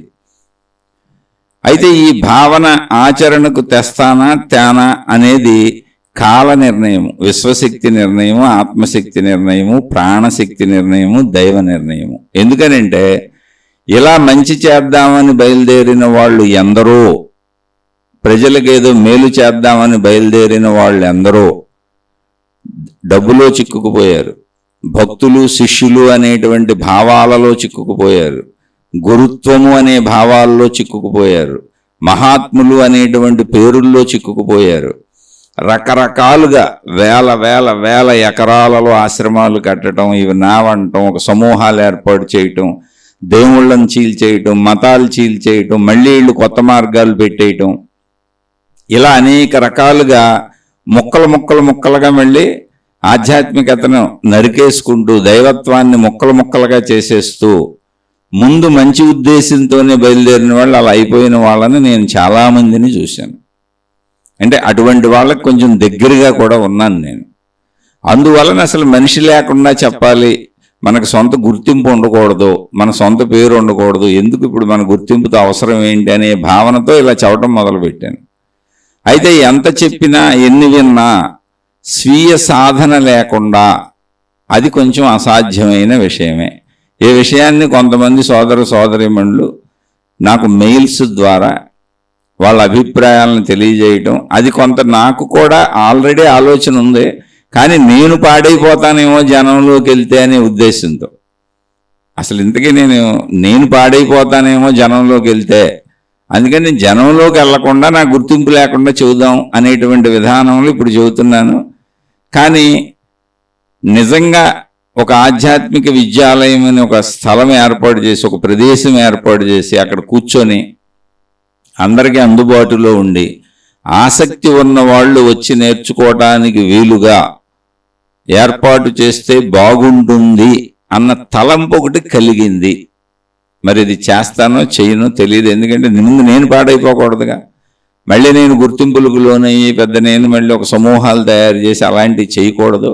అలాంటివి చెయ్యను నేను నా మీద నాకు ఆ నమ్మకం ఉంది, ఒక స్థిరత్వం ఉంది, నేను ఎటువంటి సమూహాన్ని లేదా ఒక మతాన్నో ఒక దేవుణ్ణో ఒక విధానాన్నో ఒక పద్ధతినో ప్రమోట్ చేయను, మనుషులందరూ ఒక్కటే అనేటువంటి విధానాన్ని నేర్పగలను, నేర్పుతాను అనేటువంటి భావం నాలో స్థిరపడితే అప్పుడు రాబోయే కాలంలో ఆధ్యాత్మిక విద్యాలయము అనేటువంటి పేరుతో ఒక ప్రదేశమును, ఒక స్థలమును జిజ్ఞాసువులు, ఆసక్తి ఉన్నవాళ్ళు, ఆత్మజ్ఞాన ఆసక్తి, ఆధ్యాత్మిక చదువు ఆసక్తి ఉండి ఆ సాధన చేసుకుందాం, ప్రత్యక్షంగా ఆ మనిషి దగ్గరుండి ఆ సందేహాలు తీర్చుకొని మనం సాధన చేసుకుందాం అనేటువంటి ఆసక్తి ఉన్న వాళ్ళని తీసుకొని అది ప్రారంభిద్దాం అనేటువంటి తలంపు మాత్రమే వచ్చింది. ఇది ఎంతవరకు ముందుకెళ్తుందని చెప్పలేని కాలంలో పరిస్థితులు ఎలా ఉంటాయి, నా మీద నాకు అదుపు ఉంటుంది. అసలు ఇక్కడ మొత్తం నేను ఆలోచించేది నా మీద నాకు అదుపు, నా మీద నాకు అదుపు కావాలి. జనం పోగవగానే మనుషులు పాడైపోతూ ఉంటారు. చూశాను చాలామంది, అలా డబ్బుకి లొంగిపోతూ ఉంటారు, కీర్తి ప్రతిష్టలకు లొంగిపోతూ ఉంటారు. ఇవే మా ప్రపంచంలో కీర్తి, కామము, కనకము. గుర్తింపు కీర్తి అంటే, కామం అంటే మొత్తం కోరికలు, కనకం అంటే సంపదలు. ఇవన్నీ వీటన్నింటికి లోనైపోయి మనిషి తనను తాను నాశనం చేసేసుకుంటాడు. ముందు నన్ను నేను నాశనం చేసుకోను జనం వచ్చిన, ఎందుకంటే నేను జనంలోంచే జీవితకాలం మౌనం పెట్టుకొని ఇక్కడికి వచ్చాను. మళ్ళీ నేను జనంలోకి ఒకవేళ వెళ్తే ఏమైపోతాను అనేది అని అనుమానం నాకు ఉంది. ఎందుకంటే నాకంటే ముందు వెళ్ళిన వాళ్ళు అతిరథ మహారథులు, ఘనులు ఉన్నారు. కానీ వాళ్ళందరూ సమూహాలే తయారు చేశారు, మళ్ళీ దైవ విధానాలు తయారు చేశారు, కొత్త కొత్త పద్ధతులు తయారు చేశారు. నాకు తెలిసిన కొంతమంది కొత్త మతాల విధానాలు పెట్టేశారు. ఈ కాలంలో బయటకు వస్తాయి. అరే ఇదేంటారు నాయన, వీళ్ళు ఇంకా ఇలా ముక్కలు ముక్కలు చేసుకుంటా జనాలను తీసుకెళ్ళిపోతున్నారంటే ఏం లేదు, కేవలం వాళ్ళు నాయకులు అవటం కోసం. వాళ్ళు కేవలం వాళ్ళ వ్యక్తిగత విధానాన్ని ప్రజలకు రుద్ది అది దేవుడి పేరు మీద చెబుతున్నారు. నేను స్వయంగా అది అనుభవించాను ఆ విషయాన్ని. అందుకని నేను రావట్లేదు. నేను అలా పాడవను, ప్రజల్ని పాడు చేయను, కించిత్తైనా ఎదుటి వాళ్ళకి మేలు చేస్తానని నా మీద నాకు నమ్మకం కలిగిన రోజున ఆధ్యాత్మిక విద్యాలయం ప్రారంభిస్తాను. అది కూడా ఇప్పుడు కాదు, భవిష్యత్తు కాలంలో. ముందు నా మీద నాకు నమ్మకం కలగాలి, అలాగే ఆసక్తి ఉన్నవాళ్ళు కూడా ఉండాలి. అందుకని ఈ విషయం మీకు ఎందుకు తెలియజేస్తున్నానంటే, ఇది వింటున్న వాళ్ళందరూ కూడా మీ అభిప్రాయాలను కూడా కామెంట్ల రూపంలో తెలియచేయండి. దాన్ని బట్టి అసలు భవిష్యత్తు కాలంలో ఏం జరుగుతుంది, మనం ఏదైనా ప్రారంభించుకుని ముందుకెళ్తామా లేకపోతే ఇలాగే సాగుదామా అనేది కాలంలో నిర్ణయించబడుతుంది. శుభమస్తు. మీకు మీ కుటుంబ సభ్యులకు మేలు చేకూరుగాక. మరలా మరొక కొత్త శీర్షికతో కలుసుకుందాం.